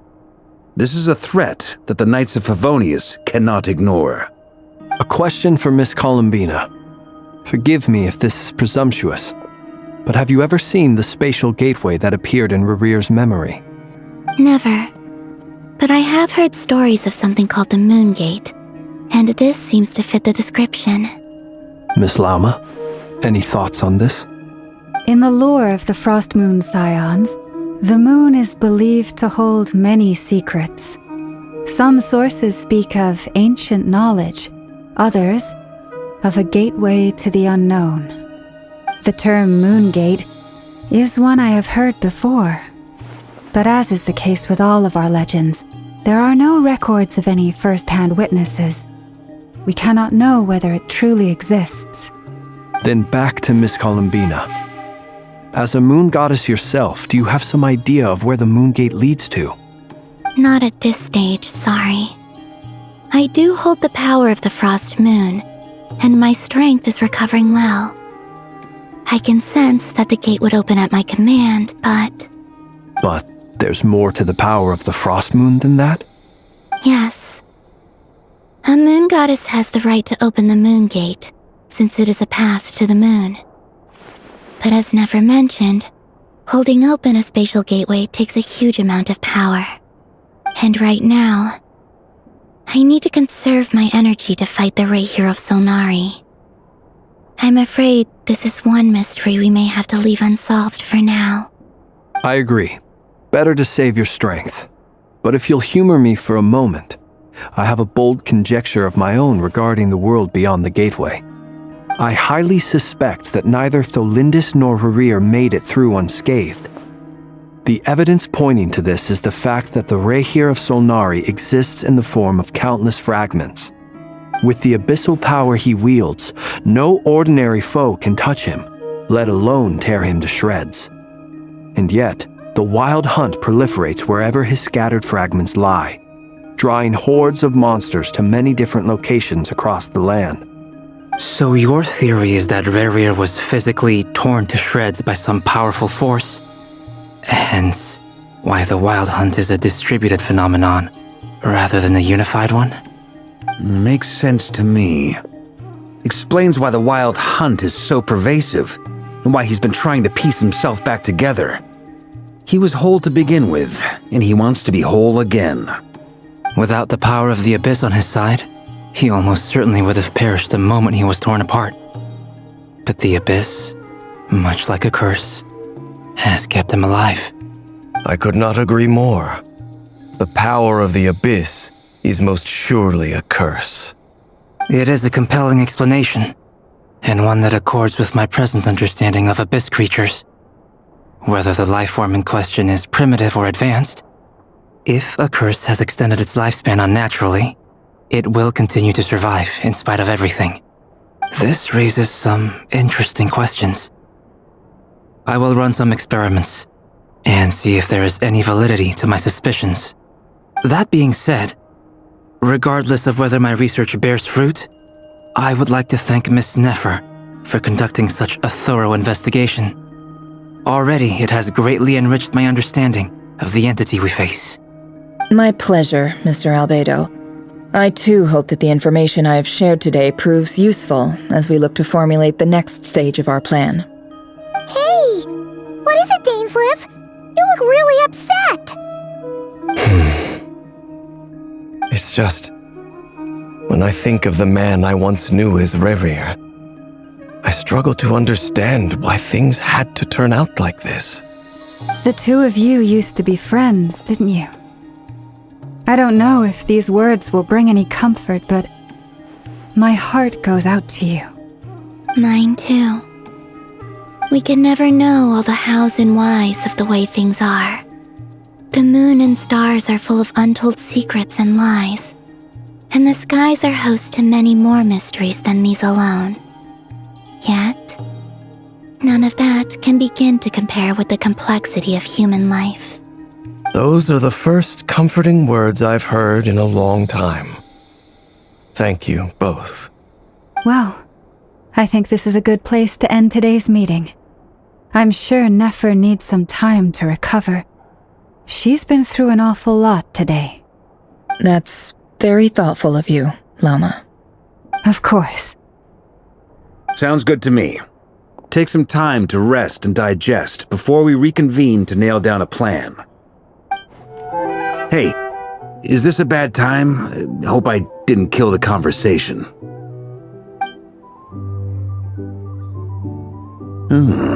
Nice room. Oh, I'm not coming in, though. Why not? It's just a hotel room. If it's all the same, I'll just stay out here. I might not look the part, but I'm technically a knight. Barging into people's private quarters isn't the kind of thing we do.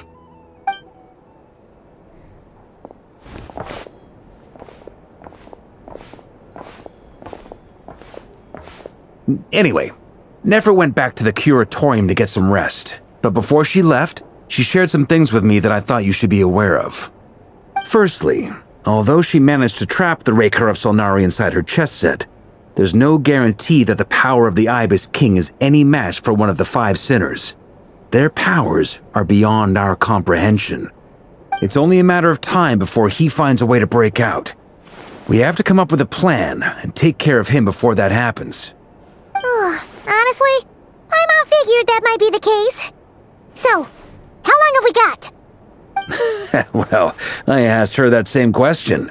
She talked for a long time, but for the most part, it seemed like she was trying to convince me how precious her chess set is, and what a long and storied history it has. It felt like some kind of sales pitch, you know? The kind where you end up handing over Mora against your will? Anyway, after all that, she finally answered the question. 2 days, at most. 2 days? Holy moly! Can we even recruit enough help in that time? That remains to be seen. Which brings me to the second issue. Dainsleif is obviously conflicted about this whole thing. But given how little time we have, there's no way we can pull this off without his help. You have some history with him, right? Do you think maybe you could talk to him for us? Great, I appreciate it. Alright, on to item 3. So, Albedo, Durin, and I put our heads together and came up with a plan. Can't promise it's gonna work yet, but at least it's a start. We figured we'd bounce the idea off you first. We'll explore it further once everyone's recovered. Oh, Paimon's dying to hear this. All right, so here's what we're thinking.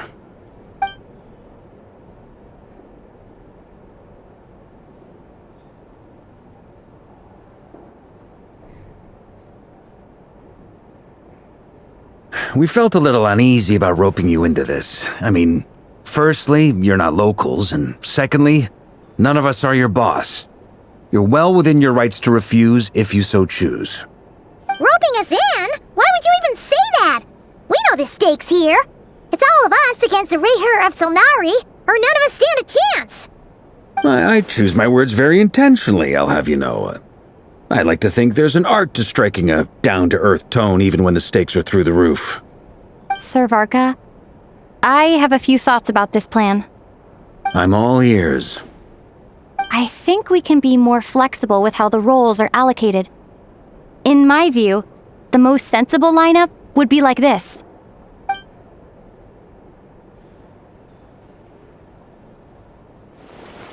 I see your point, yeah. But if that's how we're going to approach this, you'd better make sure you're ready. To be clear, I don't doubt your abilities. Far from it. I just want to make sure. Are you really willing to take all this on? I want to do everything within my power. The Reher of Solnari is a truly fearsome opponent, and if I do my part, it'll greatly reduce the risk for everyone else involved. Well, that tracks with what I've heard. Jean's mentioned in her letters that you're so diligent it's almost abnormal. As in, most people weigh up the risks and rewards in situations like this. But you seem to just march towards danger without a moment's hesitation. Of course, everyone appreciates a fearless pioneer. But all that aside, I'm the Grand Master of the Knights of Favonius, and you're our honorary knight. I want to make sure your courage doesn't come at the expense of your safety. Thank you, Sir Varka. I should be the one thanking you. It means a lot to have you on board. I'll give some serious thought to your suggestions.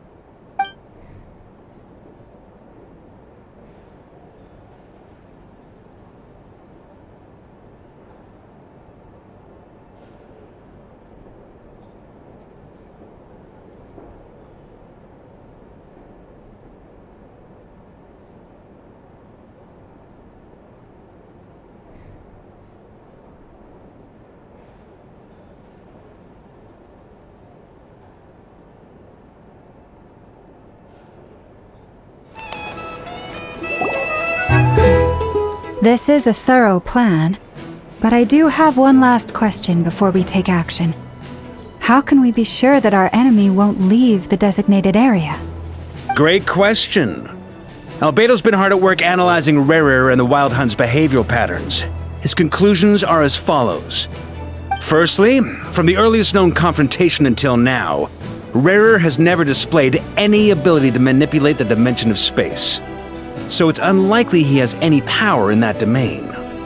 Secondly, he seems to have a particularly strong vendetta against our group. If we put him in a fight-or-flight situation, he'll choose to fight every time. Thirdly, finally, and most importantly, he is consumed by hatred, both for the moon and for his enemies. Turns out, we tick both of those boxes. We have a reincarnated moon in our ranks, and a spy who accessed his private memories without permission. He'll be baying for blood, not looking to escape. As someone who's had their fair share of interactions with the Wild Hunt, those all seem like valid observations to me. Understood. Then I will defer to the verdict of the group. Well, everyone, that's the plan in full detail. Albedo and Durin are carrying out their part as we speak. Plan approved. Scheduling. Okay, any firepower you need, I got you covered. Let's light this baby up. The Frost Moon Scions are behind you as well. And the rest of you?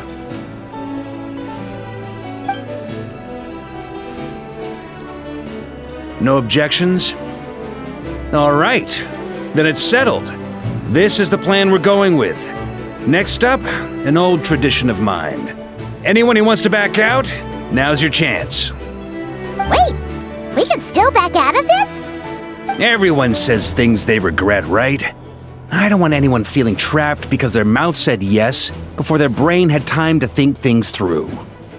A very people-first approach. I hear that's common practice in the Knights of Favonius. Heh. Who'd you hear it from? D-Luke? Shh. We don't use people's real names at work. This contact will be known only as Owl, please and thank you. This plan can only work if everyone does their part. Flint's and I will absolutely support it. We shall indeed. You'll be glad you accepted our help. Also, you are the last person I expected to see here, Miss Dory. It's not often I get called Dory in a work context. My peers usually call me Lord Sangama Bay. So, the longer your name, the higher your net worth. Is that the idea here? In that case, Mr. Flint's here must be worth a fortune. That's right, I know your full name. It's... The walls are thin here. I'd appreciate you keeping that a secret. Okay, fine. I'm actually only here as a favor for someone else. Do you have any idea how much it would cost to hire me otherwise? Oh, does this mean someone out there actually has the power to boss Dory around? It most certainly does not. We have a long-standing and mutually beneficial business partnership. She's actually the mom of a friend of yours. Said mom supplied me with a great little trinket, but now that lady's ruined everything. If I don't start building a little goodwill now, my whole business in Notcry is gonna go down the drain! Okay. So what exactly is so special about this pendant? It's a lucky charm that a great mage made for me. We have a business relationship, and she was worried that something bad might happen to me. So, she wanted me to have something that can store power to protect myself with. I finally got it all fully charged up with Kovaki, and then Neffer went and used it all up at once! Never lost so big in my life! You're right, it was all my fault. I didn't mean to drain all the Kuvaki in the pendant, but I'll make it up to you. You will? Well, in that case, how about you give me your chess set, and we call it even? I knew you'd say that.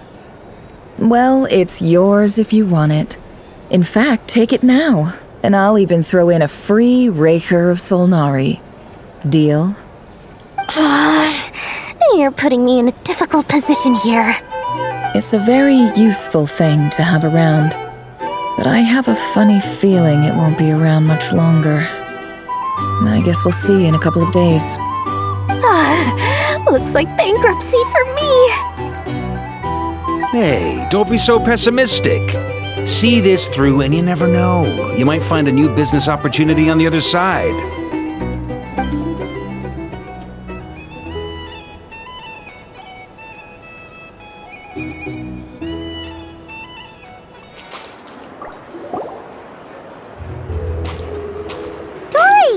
How are things going? Feeling ready? Oh, I was born ready. We only have 2 days. You think Lord Sangama Bay would let an opportunity like this slip by? Don't forget, when something's in high demand, the people with the goods on hand get to charge the highest price of all, even higher than the sellers taking advance orders. Ta-da! See? It's right here! Ah, it's so pretty! Did you make it? No, I have a supplier. We go way back, so he made me a very attractive offer. Aha! No wonder you were talking about lucky charms at the meeting. You've been getting Kaveh to make them for you. That's not the full story. It actually started a while back as a project between me and the Dendro Archon. Mage Alice once warned me that this world won't stay safe forever. There may come a day when everyone faces a great crisis. I passed this on to the Dendro Archon, and she secretly brought together a research team made up of Sumeru's top scholars to invent a technology that could keep people safe. I won't go into the details because it's all very complicated, but if you want to know more, you can ask the Dendro Archon about it sometime. Anyway, point being, it was the Dendro Archon who asked Kaveh to build this little contraption. As one of the top Kashara War talents, he was the obvious choice. Took him long enough. He stressed over it for ages. Must have gone through at least a dozen designs before producing a final product. But that's Kaveh for you. Marak delivered it to me a couple of days ago, along with a letter from Kaveh. Could I ask why I'm sending this technology to you? What's your proposed use case? Has it been approved by the relevant authorities? So nosy. My fault for sending him the research permit to begin with. Surely Nahida must have told him you were involved in this project. He was probably just nervous because you're always so secretive about your business. Could be. Anyway, I just replied, let's hope there never has to be a use case, because it would involve grave danger. Fair enough. But it sounds like he was just being cautious. He probably felt responsible as the one who made it. Or maybe he was asking as a favor for his housemate. He's done that before. Not sure why, though. His housemate doesn't seem to really care that much about this kind of stuff. Either way, all's well that ends well. I'm just glad to finally have my hands on the product. I wouldn't want to be without it, given the potential dangers that lie ahead. Huh? What does that look mean? Paimon's just super surprised. This must be the first time we've ever seen you actually get serious about something. Well, a long time ago, I made a promise to myself. I promised that I was gonna live every day of my life with a big beaming smile. Obviously, Mora plays a big part in that. But there are always gonna be times in life when you have to give something back. That could mean paying back a debt, returning a favor, or showing some kindness. Alice has been a huge help to me over the years. She was the first investor I ever had. And I want my investors to know that Lord Sangamabe is the best in the business. And more than that, no one knows what the future will bring. Whatever happens, I want to make sure the Dendro Archon and all of Sumeru is prepared to face whatever comes.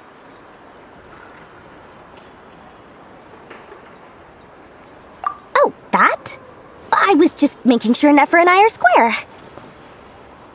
Don't be thinking it was some sort of benevolent act. I'm no saint, so don't treat me like something I'm not. My priority is doing the business that I want to do, so long as my conscience lets me, but it usually does. That's the Lord Sangamabe business model. All right, if you say so. I do say so, and that's the whole point. I'm a businesswoman. Don't go trying to figure out what kind of person I am. You'll exhaust yourself. Much easier for everyone involved if you just take my word for it. Oh, and could you two help me get this stuff where it needs to be? Thanks so much. You're my favorite assistants.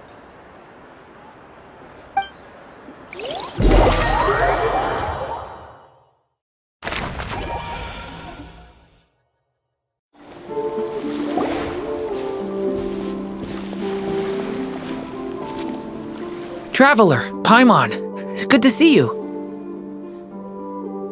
Everything going smoothly over here? Sort of. As you're probably aware, Varka, Diren, and I captured some abyssal creatures from the Wild Hunt. Per the plan, we dissected and analyzed some samples of these creatures. The process went very smoothly. The findings, however, come with some troubling implications. What? You can actually dissect the Wild Hunt? That depends on your definition of Wild Hunt and dissection. Harmless, lifeless. These words are accurate descriptions. The Wild Hunt is an interesting phenomenon. In and of itself, it doesn't seem to possess anything akin to a human personality. But taken as a collective, the medium through which the Wild Hunt is summoned does appear to have a soul. Master griped a lot about the wise Horoptatir, and seemed somewhat fascinated with the foul certology. But she barely mentioned Reri at all. I don't think that was because of his lower social standing, though. Anyway, it's a pity. I should like to hear her thoughts on the nature of the lifeform he has become today. It's a strange mix. The furious energy of an abyssal being channeled through a fractured physical existence. A consequence of being torn apart by an unknown power. Perhaps the only explanation for his survival in this state is that he sacrificed a degree of individuality in exchange for a continued existence. Oh, sorry. Once I get talking about interesting research, I have a tendency to go on indefinitely. Back to our research findings. Essentially, they confirm my hypothesis. Rerir's corpse is completely contaminated by the abyss, and the effects are irreversible. You could think of this as Rerir in mutated form. But in my view, even that would be inaccurate. In reality, his whole being has been consumed by the abyss. In other words, he is now nothing more than a manifestation of abyssal power. Unfortunately, at present, we have no means of completely eradicating abyssal power. Hence, we cannot fundamentally destroy the Rehir of Solnari either. Oh, that's terrible news! So, that's it? We can't defeat him? Not even if we get the power of the Three Moons? Miss Columbina's situation is a difficult one. She can never achieve wholeness when the world does not accept her presence. It's as if her creator banished her to a place she can never be accepted. It means she spends most of her energy just on her own survival. Given the circumstances, it's only natural to despair. But we must see this plan through to the end. Time to kick off the backup plan. Oh, Paimon almost forgot! This is for you. Dory asked us to bring it. Ah, how wonderful. Well, thank you for making the trip. Durin and I will be heading off shortly. I'm sorry I won't be there to protect you in person this time. Please be careful. All right then. Stay safe.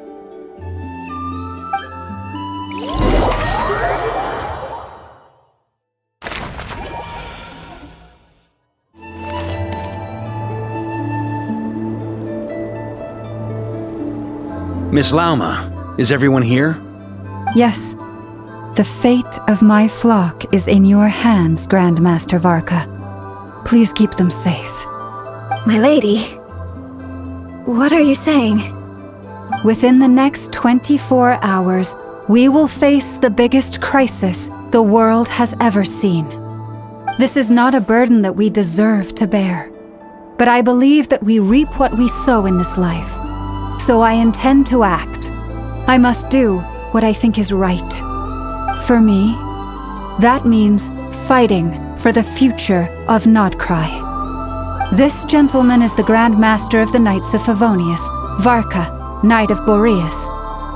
In my absence, please follow his lead. Hey, everyone. Guess I should introduce myself. Well, to start with, I know my way around a battlefield.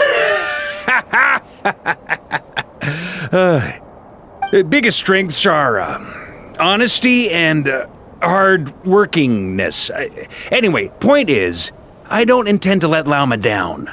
I'm gonna do everything in my power to keep every last one of you safe and sound.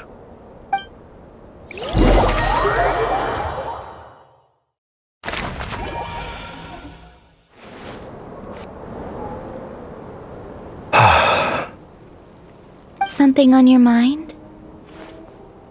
Miss Columbina, was it? I believe that's how the others addressed you. That's right. Names are funny things. Have you always been called Dainsleif? Yes. I take it your own name has a more complicated history. I have a different relationship with names than other people. To be honest, I'm not even sure that Columbina is my name.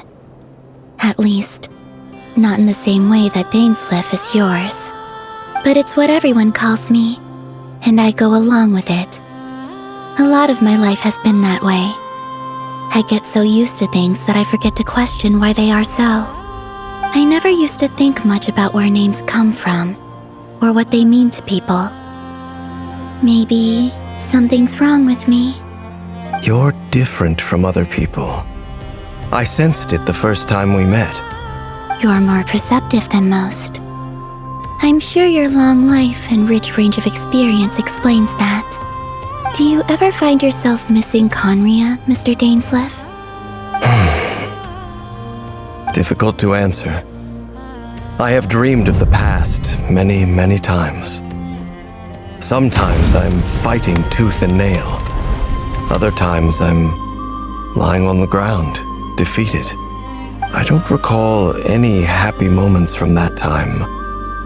It has been too long. Is that because hatred survives longer than love and affection? That would not be for me to say. I make no excuses for the grudges I bear.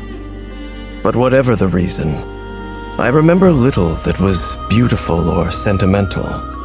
Thank you for your help with the Reri situation. Without your efforts, I never could have learned the hidden truth of his story. You're welcome. I know he's your friend. Friend? He betrayed me. And I never really understood what he was going through in life. Some friendship, that is. Okay. So, do you plan to fight him with us? You see, you're torn. Now you know what really happened. You see the things he's done in a new light. I need some time. Of course. I completely understand. Anyone else in your position would feel conflicted too. Actually, I went through something similar myself recently. Something happened that changed my perspective on a situation. A situation I took for granted at the time, but now I feel very grateful for it. You mean the Harbingers who still support you, even though you've left the Fatui? Yes. I always thought they were only helping me because Harbingers are forced to work together. But then I abandoned them. A warrant was even put out for my arrest. And even now, they still support me. Which means I was wrong about them all along. Clearly, they view you as a friend. I feel a little guilty now. I regret not seeing her help for what it was, and not treasuring it. I see the guilt that you're feeling now, because I feel it too. Hopefully, talking about it will do us both some good. Have you noticed that the Traveler and Paimon are over there? I think they've been listening. Huh. Shall we say hello? Sure. Hello. Ah! They caught us!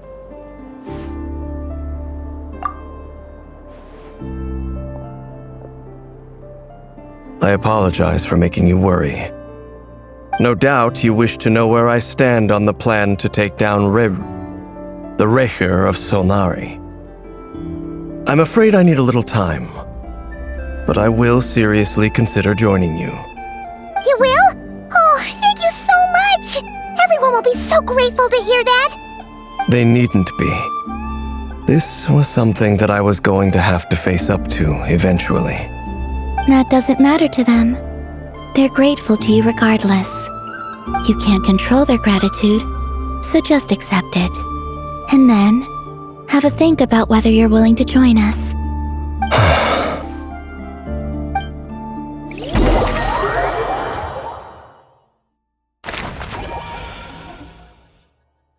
It's nearly showtime!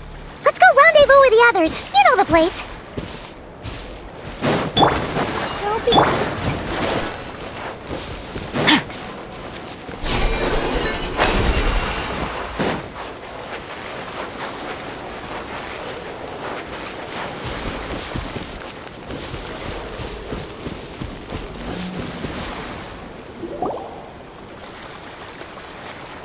Ah, You're earlier than I expected. Hey, Flint's! Been waiting here long? Not too long. I came a little early so I'd have some time to think. Are you nervous about the battle? Quite the opposite. I'm reminiscing on my past battles. When I was awakened by the Ratniki, I had not touched a weapon in many years. I felt like the battlefield was not where I belonged. But after waging war against the Wild Hunt for so long, I came to realize something. A life of absolute peace is simply not a possibility for me. My restless flame indicates that somewhere inside of me, there is a deep yearning to root out the evil in this world. Oh, that doesn't sound like such a bad thing. Well, in the past, when I was a Fae whose primary concern was hibernation, it was hardly ideal.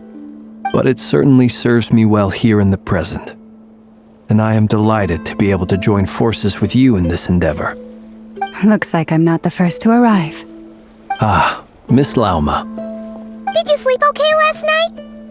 I struggled to settle down at first, because of the nerves. But don't worry. I got enough sleep in the end. I'll be just fine. Please, I'm just doing my part. Neffer!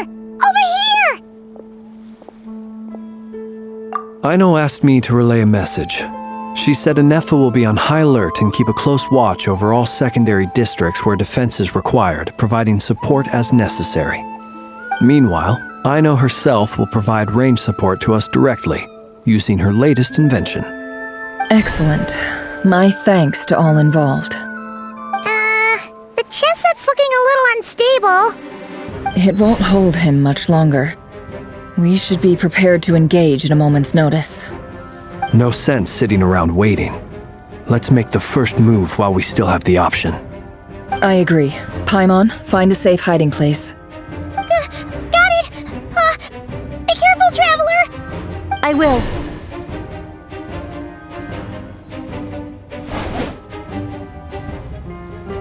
Everyone, take your positions as soon as the battle starts. Every ounce of strength we have in our bones, let us bring to this fight. Ready? Let's go. I've seen all your futile ploys before. You have become the authors of your own demise. I wouldn't be so sure about that. You are merely a moment of sport before I tear down the moon.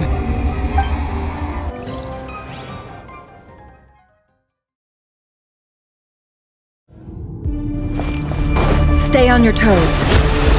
The moonlight You too! betrays you. Let me help you guys. Eat this!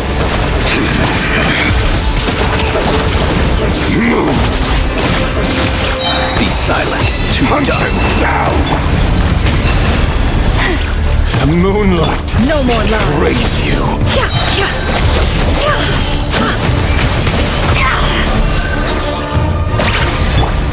Water jet! Pathetic. Stay your hand. With one heart. Can't hide the truth. Seek within.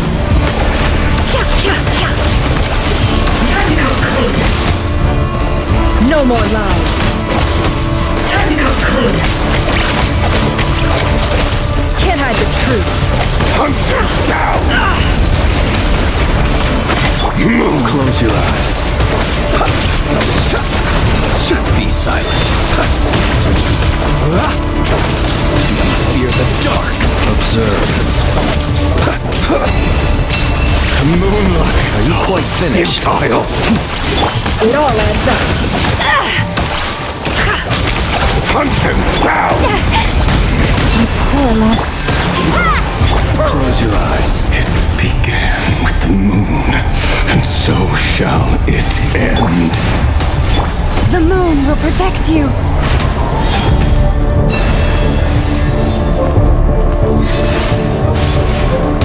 Move.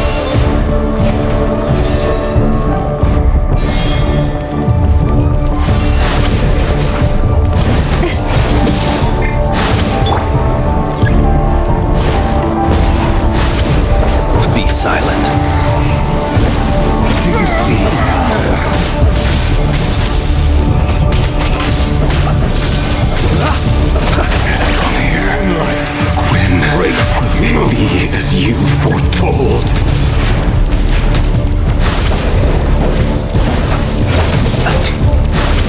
Observe. Welcome here.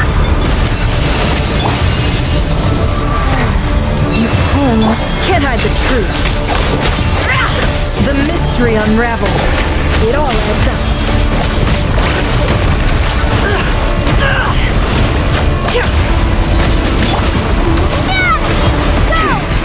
Pathetic! Be steady now. The moonlight Hear the dark. Close your eyes. With one heart, we pray. Receive my... It's all futile! Can't hide the truth. Hunt them down! Seek within. Pathetic! It all adds up. Futile! Hunt them down! Observe.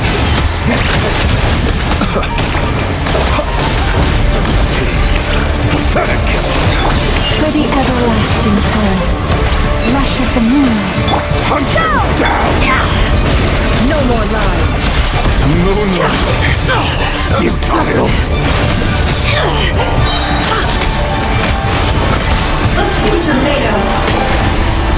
It all adds up. Pathetic! Beware the creatures of the night. Close your eyes.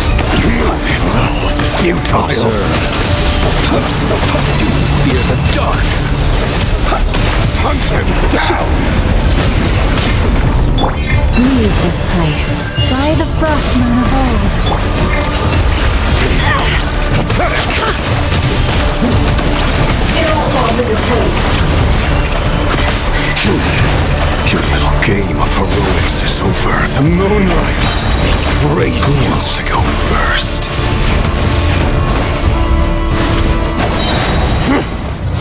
No. Get out of my sight! No! Your death is We've within been my separated. grasp! You okay? Neffer, where are the others? Stuck outside the barrier. I guess he really doesn't like us. I told you before. Knowing too much is always a death sentence. Be careful what you wish for.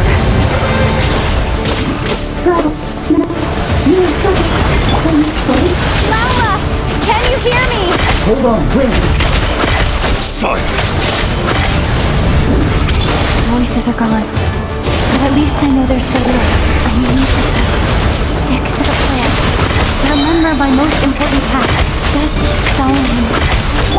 Install him for long enough. Destroyed. Reborn. Time to come clean. The mystery unravels. It all adds up. How much power will it take?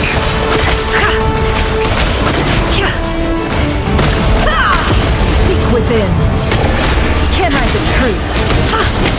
Let's see what you're made of.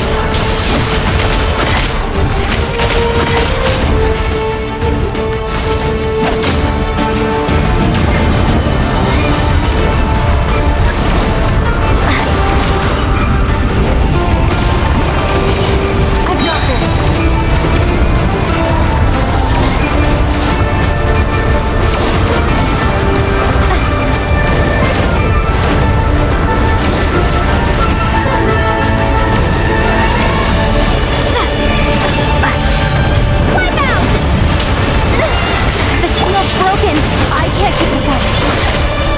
Push your luck.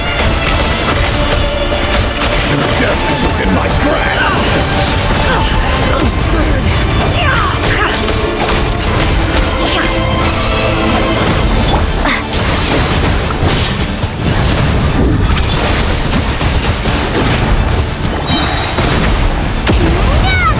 The deception ends here.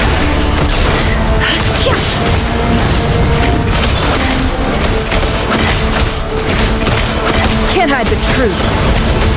Let's see what you're made of. It all adds up. Destroy! The mystery unravels. Wipe out! No more lies. Time to come clean. It all falls into place. It all adds up.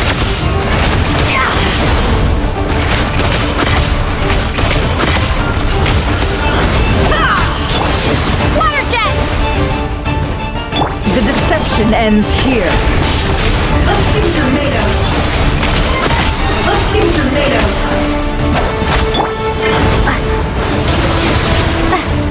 Bombs away! No more lies. Time to come clean.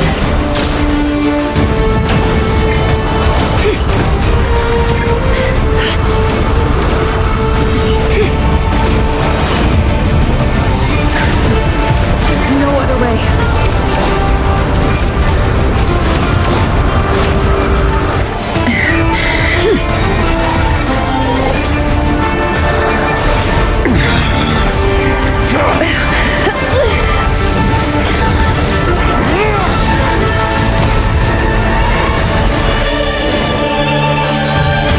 The only way to defeat Reri is to borrow his own power. That means Columbina will have to disappear while you two bear the brunt of his attacks. You have to hold on. Find a way to keep him focused on killing the two of you.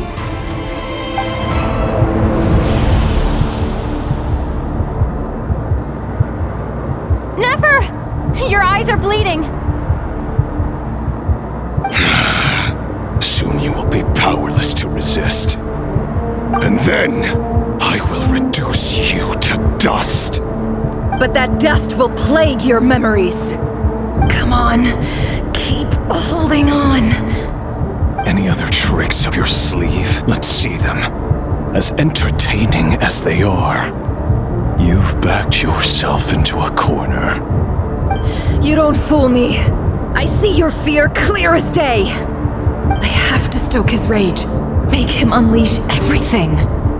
You fear what you could never defeat. You fear the thought of never being able to save your beloved. You cannot win the fight against fate, Reri. Is that what you think?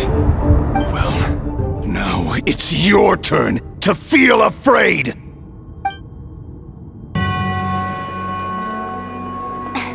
You fear the sound of your own name? Is it us you hate? Or is it what you've become? Let's see what becomes of you!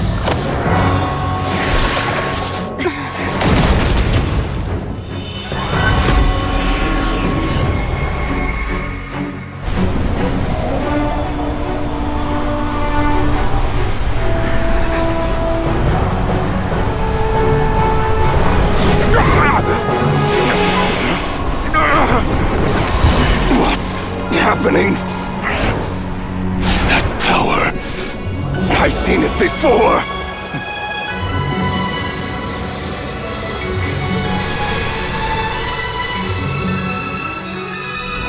His power is on another level. We'll need to use an alchemical array to convert his power into a usable form. Then quickly channel it into Columbina, rendering her powerful enough to compete with him. I'll join you. I can help. If I release enough abyssal energy into a confined space, it'll create a potential difference, allowing us to extract a huge amount of elemental energy. Next, I'll synchronize with everyone's minds using pyro, then give you temporary access to their abilities and fields of view. But it won't last long. Can you see? Well enough. So, we have a student of Gold Rhine-Daughter in our midst. How about that?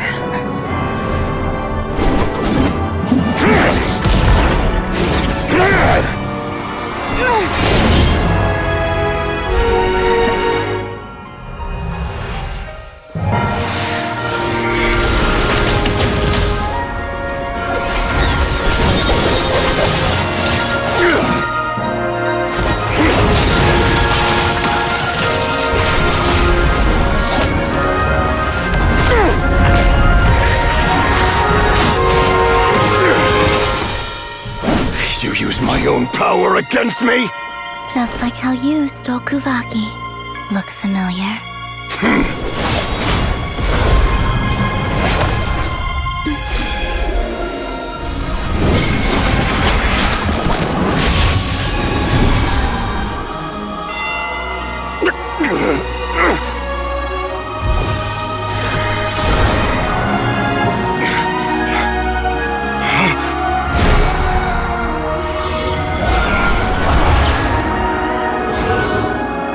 Don't you realize you don't have the power to hold that gate open? I don't, but someone else does.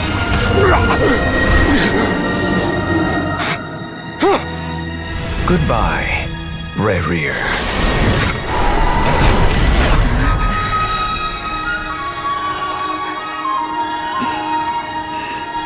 We won.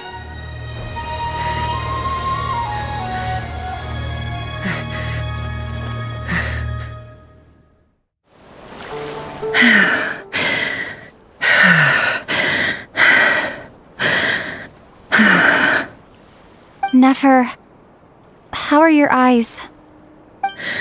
They're fine. Apart from the blindness, of course. It's not too late. Let me handle it.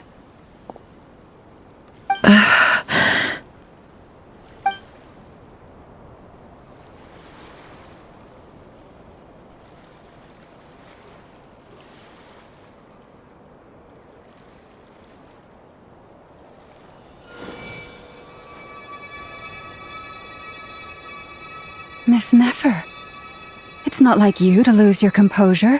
That was the most reckless thing I've ever seen you do. Reckless how? The situation was critical. Our lives were at stake. We had to do something. Even so. Okay. I guess you're right. Under the circumstances, it was a wise decision. You traded your eyes for an incredible victory. In business terms, I suppose that's a huge return on investment. I'd be hard-pressed to argue otherwise.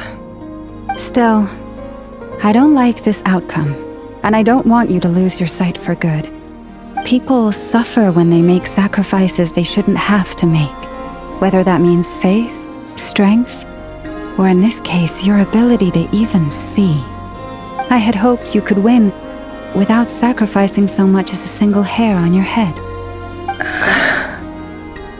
Thank you. Really. All done. Don't try and open your eyes just yet. We'll see how you're doing in a couple of days. Until then, please follow your recovery plan to the letter. I'll send full details through Yehoda. For now, just get yourself home, relax, and rest.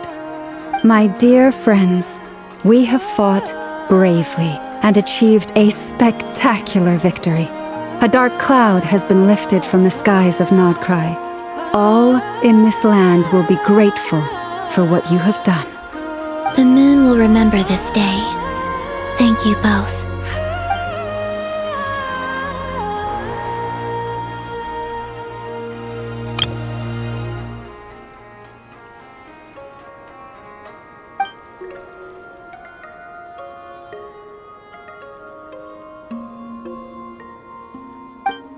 There's something I want to let you know. What is it? When Durin connected everyone's minds so I could access their powers, I also felt everything they felt. And since Nefer's eyes were injured, my eyes are hurting now too.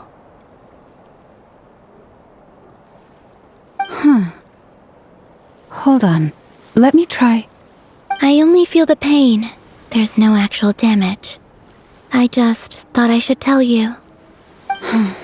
You're right. There's no damage. That's a relief. But I must say, I'm surprised to hear the Kutar share something like this with me.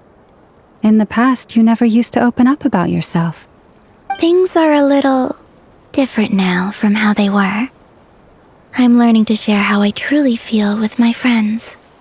Friends? You have no idea how glad I am to hear that.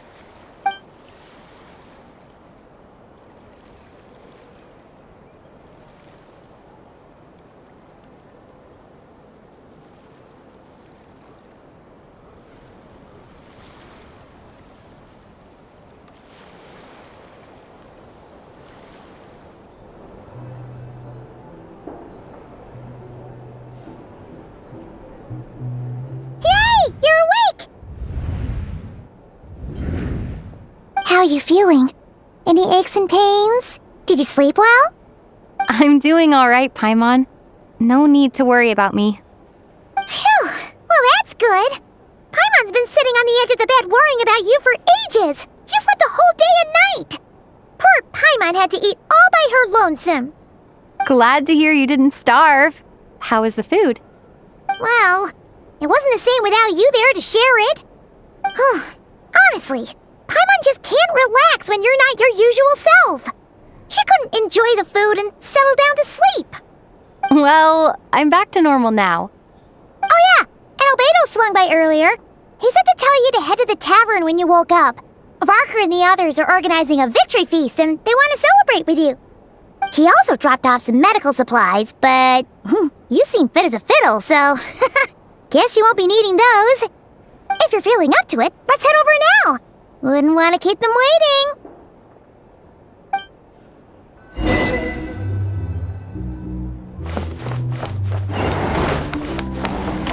I'll protect us.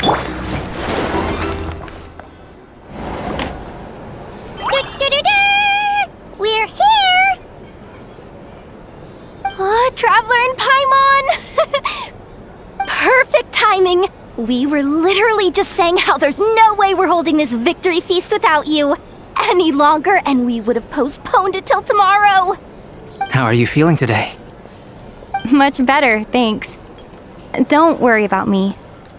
Relieved to hear it. If that changes, just let me know. Happy to check you over at any time. Yep, we're here for you.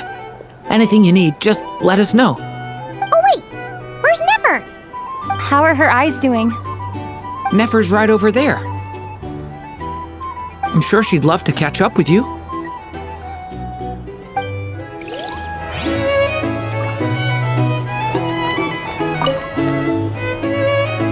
Hello, you. Recovered from the battle? Come on, what do you mean? Of course I'm gonna ask. I care about my friend's well-being. And we are friends, aren't we? Get yourself a drink, you've more than earned it.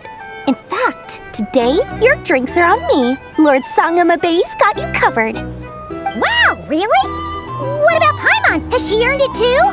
Has she? Please? Well, you haven't been through quite as much as the Traveler, but... what the heck, sure. Yay! Wow! Drinks on Dory! What a historic day. Hey, keep your voice down, or everyone else is gonna want in too. You... Have you heard anything I've been saying recently? Doing business in Nodcry has been an absolute nightmare. If I'm buying for everyone, oh... Okay. Paimon will speak more quietly. Jeez. That's more like it.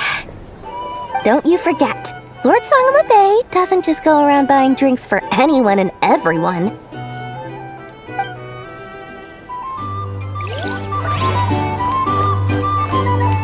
Hey there. Looking for a drink or two? Or perhaps I thought of 1,000 ways to congratulate you, but now you're here, words are failing me. The honorary knight stuns them speechless once again. Well said. The honorary knight showed us all how it's done. The other knights tell me that Mondstadt was the first stop on your journey. All of us are truly delighted to count you as our friend. I'd like to thank you for supporting the Knights of Favonius, and also for helping us save Nodcry. Nonsense! Of course I'm gonna mention it. This is more than just business. It's a relationship. And there can be no relationship without showing gratitude where it's due.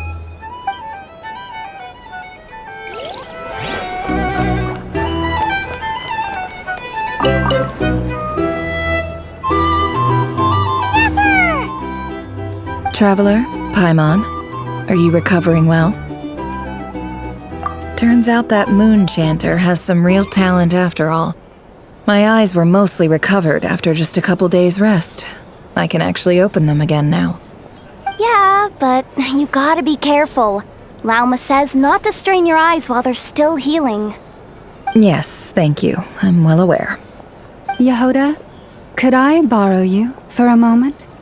I could do with an extra pair of hands. Oh, sure. Coming.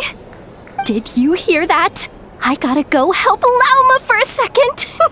You guys chat among yourselves. I'll grab us some drinks on the way back. Paimon, you still like them sweet? You bet! Make it extra sweet, because Paimon's earned it! Sure thing!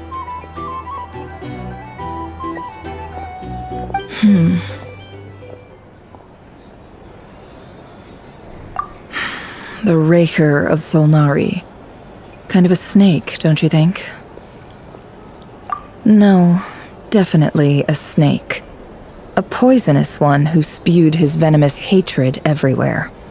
Anyone who seeks revenge out of hatred for other people has become a snake. That's something my dad used to say.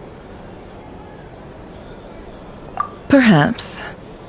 I'm sure it sounds like a very wise and open-hearted perspective to your ears. But me?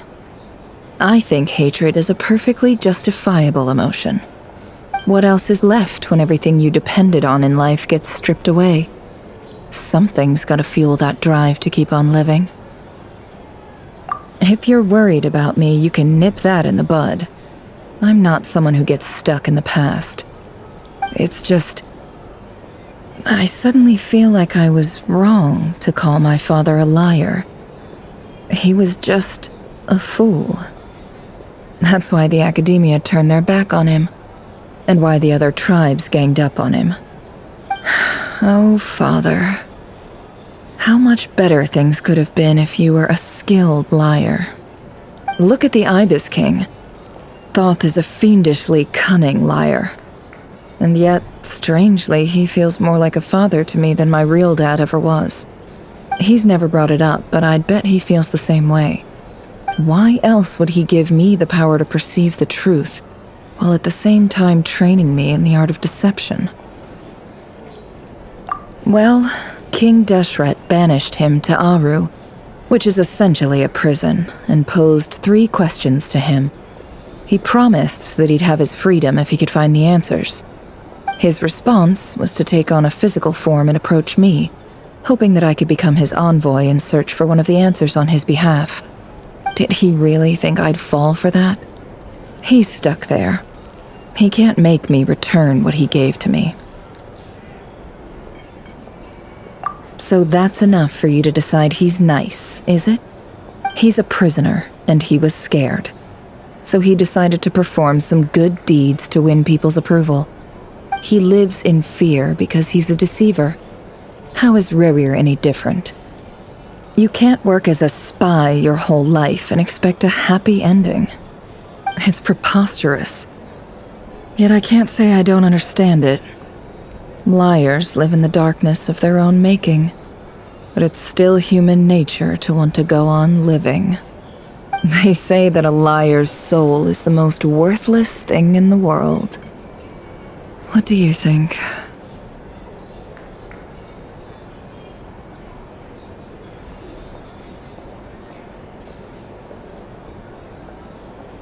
Good.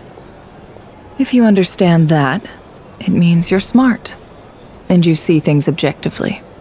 If you ask me, the soul of a liar really is worth nothing, because all they care about is themselves. For example, when something good falls into my lap, I don't go sharing the news around. Stops other people trying to steal it from me.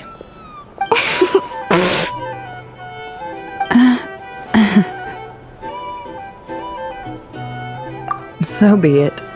They have sharp ears. I can't keep anything from them. Oh, is that what it looks like? Well, you all know my past now, and I can't simply eliminate everyone who knows too much. So I guess I just have to put up with you, for the foreseeable future at least.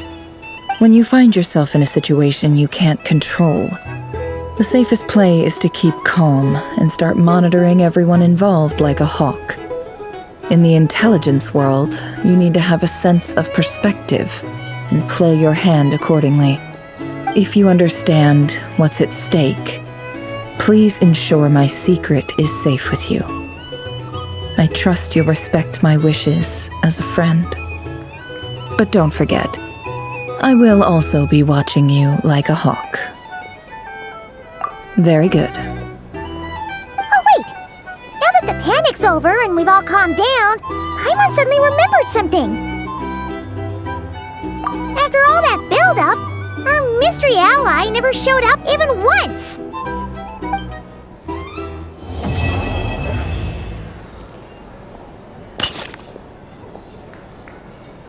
Huh? Am I imagining things? So, that close colleague who stayed behind with you? What's he been up to recently? Don't know, don't care. I get more normal human interaction from hanging out with Bosco too than him.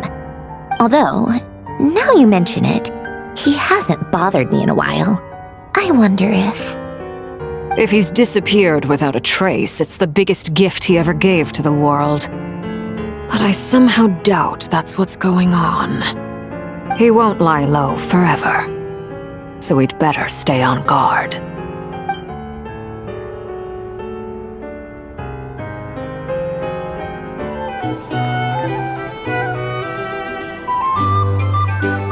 Ah, Lord Sangama Bay.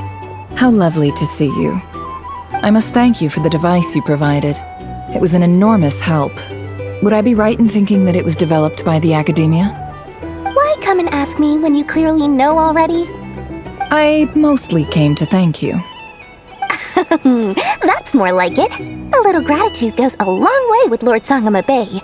Play your cards right, and you might even stand a chance of becoming my long-term supplier. The chance to work with such a kind and charitable investor as yourself would be a great honor for the curatorium. Huh? Charitable? Who said anything about charity? First time hearing about it. Let's see. The first plot of land you purchased in Nodcry, your desert interests, and... Stop! What do you think you're doing? Exposing my investment history! It's nothing to hide from. They're all perfectly legitimate investments. And some of the land you purchased was with the intent of building a sanctuary? Yes, I heard about that too. How did you... You're a curious case, Lord Sangama Bay. You don't like people finding out about your good deeds, do you? But I'm afraid no matter how hard you try to keep things under wraps, where there's a will, there's a way. You did it for Sumeru, didn't you? It was empty land that was gonna go to waste otherwise.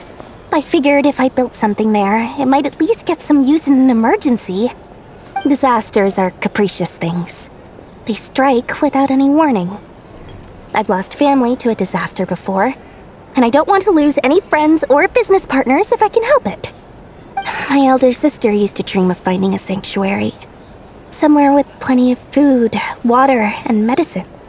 Where everyone could live happy lives.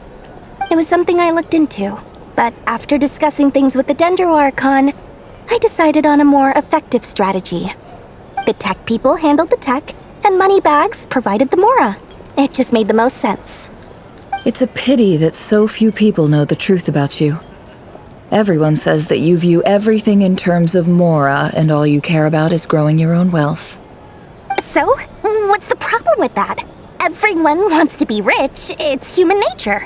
So yes, I love Mora, and it's nothing to be ashamed of. But surely you have dreams of your own, beyond just making Mora. You don't get it, do you? My dream is to invest in other people's dreams. And, make a nice little slice for myself along the way. Just thinking about it makes me happy.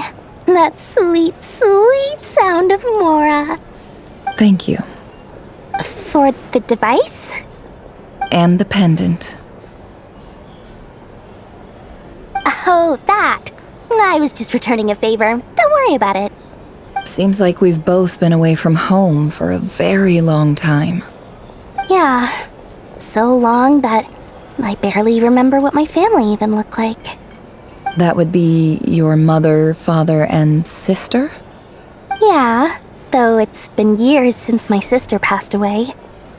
It's not like I want to forget them, obviously, but memory can be even more ruthless than the most calculating business person. Beyond a certain point, if something isn't helping you, it just gets rid of it. My sister can't help me now. Slowly but surely, her face is fading from my mind's eye. It's become a vague impression. Not everything will fade. When loved ones pass away, the beautiful memories are the ones that last the longest. Yeah, that's true. If you ask me, that's the one silver lining in all of it. Well, that, plus, I'm sure that life is much better now than it was back then. Oh, absolutely. I have tons of Mora, a big beautiful house, business is booming, and I'm as happy as can be. You've got a lot going for you too. Boss of the Curatorium of Secrets? I'm sure there's plenty of Mora to be made in that line of work. I appreciate the vote of confidence.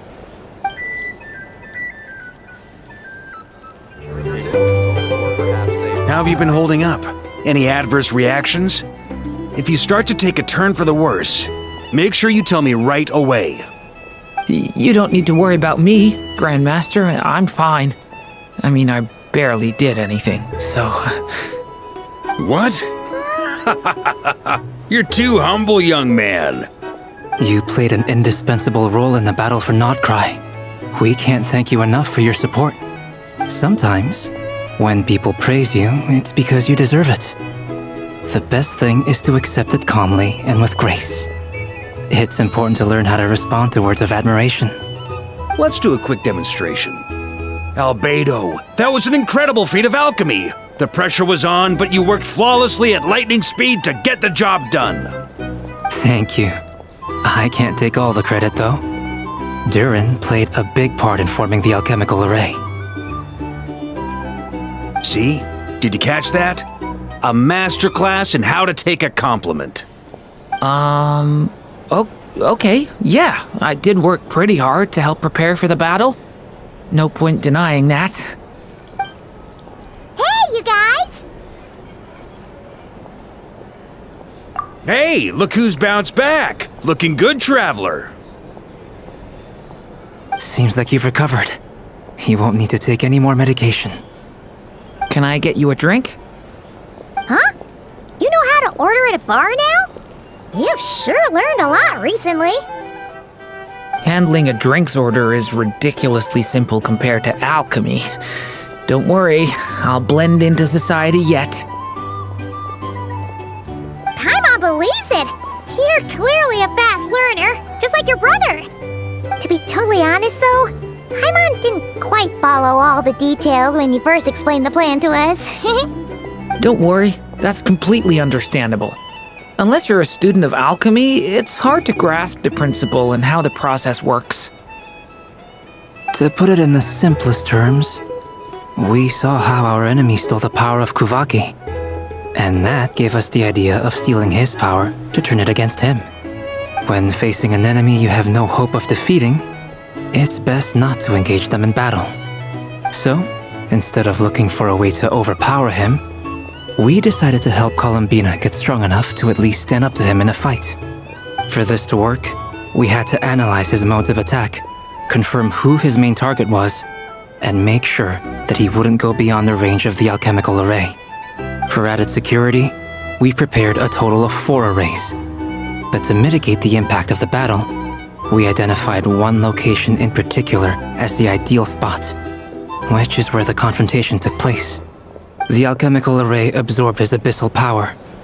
Then Durin processed it to render it usable by Columbina.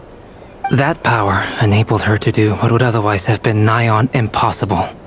What surprised me was that Dainsleif actually agreed to join us. Given his history with Reri, he had every right to sit this one out. But we're extremely grateful for the decision he made. It must have been a painful choice to make. But I'm sure that making a decision was far better for him than staying in limbo. Absolutely. He was torn between 2 paths, but in the end, he made his choice and stuck to it resolutely. He doesn't strike me as the sort of person who'd stay trapped in limbo for long. Anyway, however you cut it, everyone gave a stellar performance. And now, it's time to kick back and celebrate.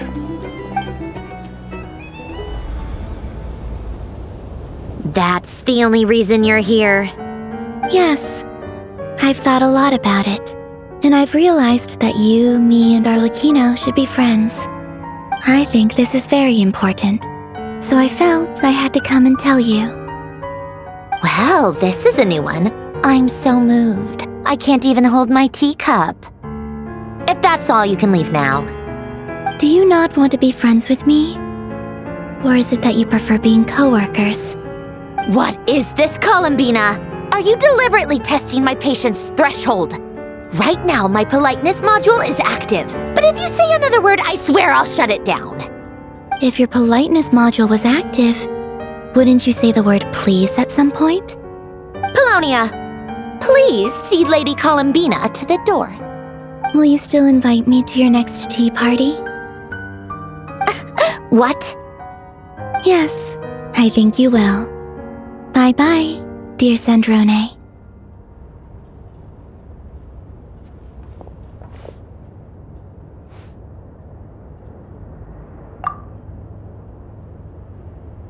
Last time, the Wild Hunt escorted you out. Would you rather I handled it myself this time? We just wanted to, see how you were doing now that it's all over. Why? Out of concern for my safety? I hope you didn't seriously think that the Rehir of Solnari would be able to lay so much as a finger upon me, given how prepared I was. Mostly because you kind of helped us out, so we just wanted to check you were okay. Looks like all your robots are fixed, huh? Oh, don't you worry about that. Tea time is already a write-off. The visitor before you managed to kill my appetite. If you're in the mood for tea, go ahead and help yourself. Otherwise, it's going to waste. My coasters are still missing in action, though. Use this notebook instead. Whoa! Pretty hefty notebook. Look at all those calculations. You can ignore those. They're just dumb scribblings. I doodle and write in my free time. Sometimes I remember the distant, dreamlike past. Sometimes I imagine the far-flung future. And other times, I grit my teeth and note down all the crazy nonsense going on in the present. Some people do the crosswords in the newspaper. This is my equivalent of that. Trying to predict the future is like daydreaming. And writing about the present just makes me furious. The past is my favorite. If nothing else, it's already set in stone, so I don't have to rack my brains trying to figure it all out. Although, having said that, the only vaguely interesting memory in my past is probably that guy they call Lord Artificer. Who else? Pretty much all the mecha in Fontaine are his personal handiwork. Wait, are you saying you know him? Like, personally? As a friend? I mean, I guess we were friendly enough. Yep. In fact, I'm probably the only normal person left who knew him at all. We used to chat occasionally back when he was still around. Before he passed away, he asked me to destroy all his manuscripts. I honored his request, but I did read through everything first before destroying them. I mean, I couldn't let the genius of Lord Artificer Alain Guillotin disappear like that. Would have been such a waste. So, that's where the formulas in your notebook are from? I just told you. Those are my equivalent of crossword puzzles. They're just dumb formulas that I solve for fun when I'm bored. Alain's work was like epic poetry. The formulas in my notebook are just silly little riddles in comparison. Not that there's anything bad about them. I mean, at least, solving those riddles isn't going to hurt anyone. Except me, 'cause I lose a few brain cells in the process. Anyway, while we're on the topic, I might as well tell you about what happened to him and his friends. Alain Guillotin had two close buddies, René and Jacob. They spent their childhood years together in the Narzissenkreuz Institute. They were all quite competitive, so there was some rivalry between them, but it was a friendly rivalry.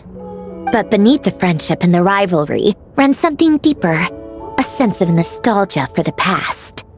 Unfortunately, childhood would end, the prophecy would come true, the apocalypse would arrive, and the future would never be. A mad dream that would normally only capture the minds of lunatics began to take root in their hearts. A dream of saving the world. And if René and Alain had been people of lesser wits, that dream would probably have ended up as something for them to joke about in their older years. But alas, they were some of the sharpest minds around. They nurtured that dream with the full power of their intellect, and it grew into something that ate away at their souls. The first of them to fall under its spell was René. Against Alain's wishes, he persisted in experimenting on a mutual friend of theirs to try and save their life. Alain did not approve and parted ways with René. It's complicated. Alain wanted to believe that René only did what he did for the sake of their friendship. But when he told me about what happened, I could tell he still had some suspicions about René's motives. Perhaps the seed that would grow into a nightmare had already sprouted in René's mind. Even then, the next time they met, René's soul had been completely engulfed by the dream of salvation. His futile attempt to change the tide of fate only resulted in a wave that swallowed up the world, even before the apocalypse came. And although that wave died down eventually, I hear that it just recently came back with a vengeance. As I understand, René wanted to live out his dream of salvation once more. But I'm told that the attempted resurgence finally died out for good. At long last, René awoke from his deluded dream. Though of course by then it was far too late. What do you think of René? Do you admire his transcendent genius? His view that any price was worth paying to achieve the lofty goal of saving the world? Or do you despise him? Dismiss him as an evil madman who wrought havoc on the lives of everyone around him as he pursued his delusional dream? Same difference, really. Just a matter of perspective. What a cop-out. But I suspect you'd have a more incisive and insightful answer if we dug into it further. I don't like fanatics who give up their whole lives for their ideology. Nor do I like fools who let their delusions take control. Maybe I could understand if René had just been an ordinary person. But he had a sage-like intellect, and still managed to get himself lost in the labyrinth of his own desires. Anyway, that's enough about René. Now, moving on to Alain Guillotin, the Lord Artificer. He managed to put a stop to the first storm whipped up by René. But after that, Alain lost his friends and family. To his credit, I suppose, the loss of his family and friends was purely a tragic accident. It's not like Alain sacrificed them for his cause or anything. After that, the only thing supporting his work was the same dream that had dragged his closest friend down to the abyss. But although the desire to save Fontaine drove him to found the Fontaine Research Institute, Alain continued to reject any form of transcendental knowledge or power. He was suspicious and fearful of it, having seen the way it had affected his closest friend. I think that formulas and machines derived solely from human intellect were the only thing that gave him a sense of spiritual comfort. Yet Alain's intellect was simply too great. It barely left him space to breathe in his lifetime. Once he realized that the end of his life was approaching, he finally accepted the truth. The Narzissenkreuz Institute needed someone, and a human being, to see its story through to the end. He quit working on his formulas, trading them in for the fairy tales that had played such a formative role in his childhood, but which he barely touched in his adult life. He told me that the director of the Nazissenkreuz Institute used to read those fairy tales to the children as bedtime stories. Apparently, they worked wonders at sending kids off to sleep. I think that all he wanted at that time in his life was to be able to sleep deeply without being plagued by depression. By that point, nothing else really mattered. At the very end, he laid down to rest in the ruins of the former Nazissenkreuz Institute orphanage, while the Fontaine Research Institute he had founded continued tirelessly with its work. Many years after that, tensions over competing dreams would once again cause a rift, this time between members of the Fontaine Research Institute. But the actions of those fools had nothing at all to do with Alain. And that is the story of two people from the Nazissenkreuz Institute who both wanted to save the world. One went all in on his fantasy of salvation without ever looking back, and ended up calmly sinking to the bottom of the deepest sea.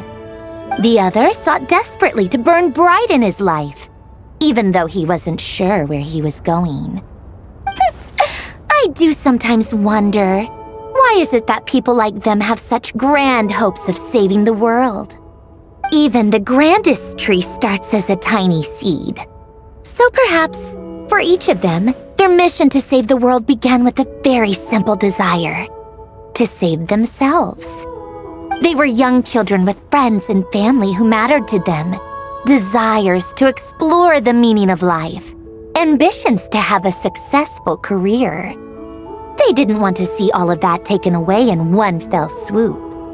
Or maybe they just wanted to find something to anchor themselves within the chaos, to stop them getting quietly swept away by the storms of life.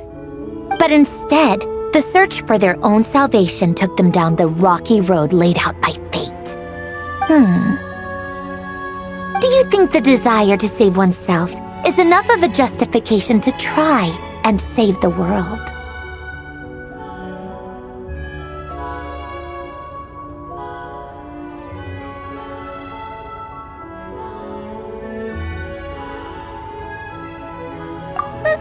The way you said that sounded just like Alain. I asked him the same question back when he was in his prime, putting all of his energy into his work. He gave the exact same answer as you did. No elaboration, just a quick short answer before getting right back to his work. He was always that way. All right, tea time's over. I owe Arlecchino a favor for telling me these stories. I'll have to bring a whole sack of gifts the next time I visit the House of the Hearth. I'm gonna go tinker with Polonia now. You guys can do whatever you want, as long as it doesn't involve interrupting me. Polonia, exit hibernation mode. Begin diagnostics.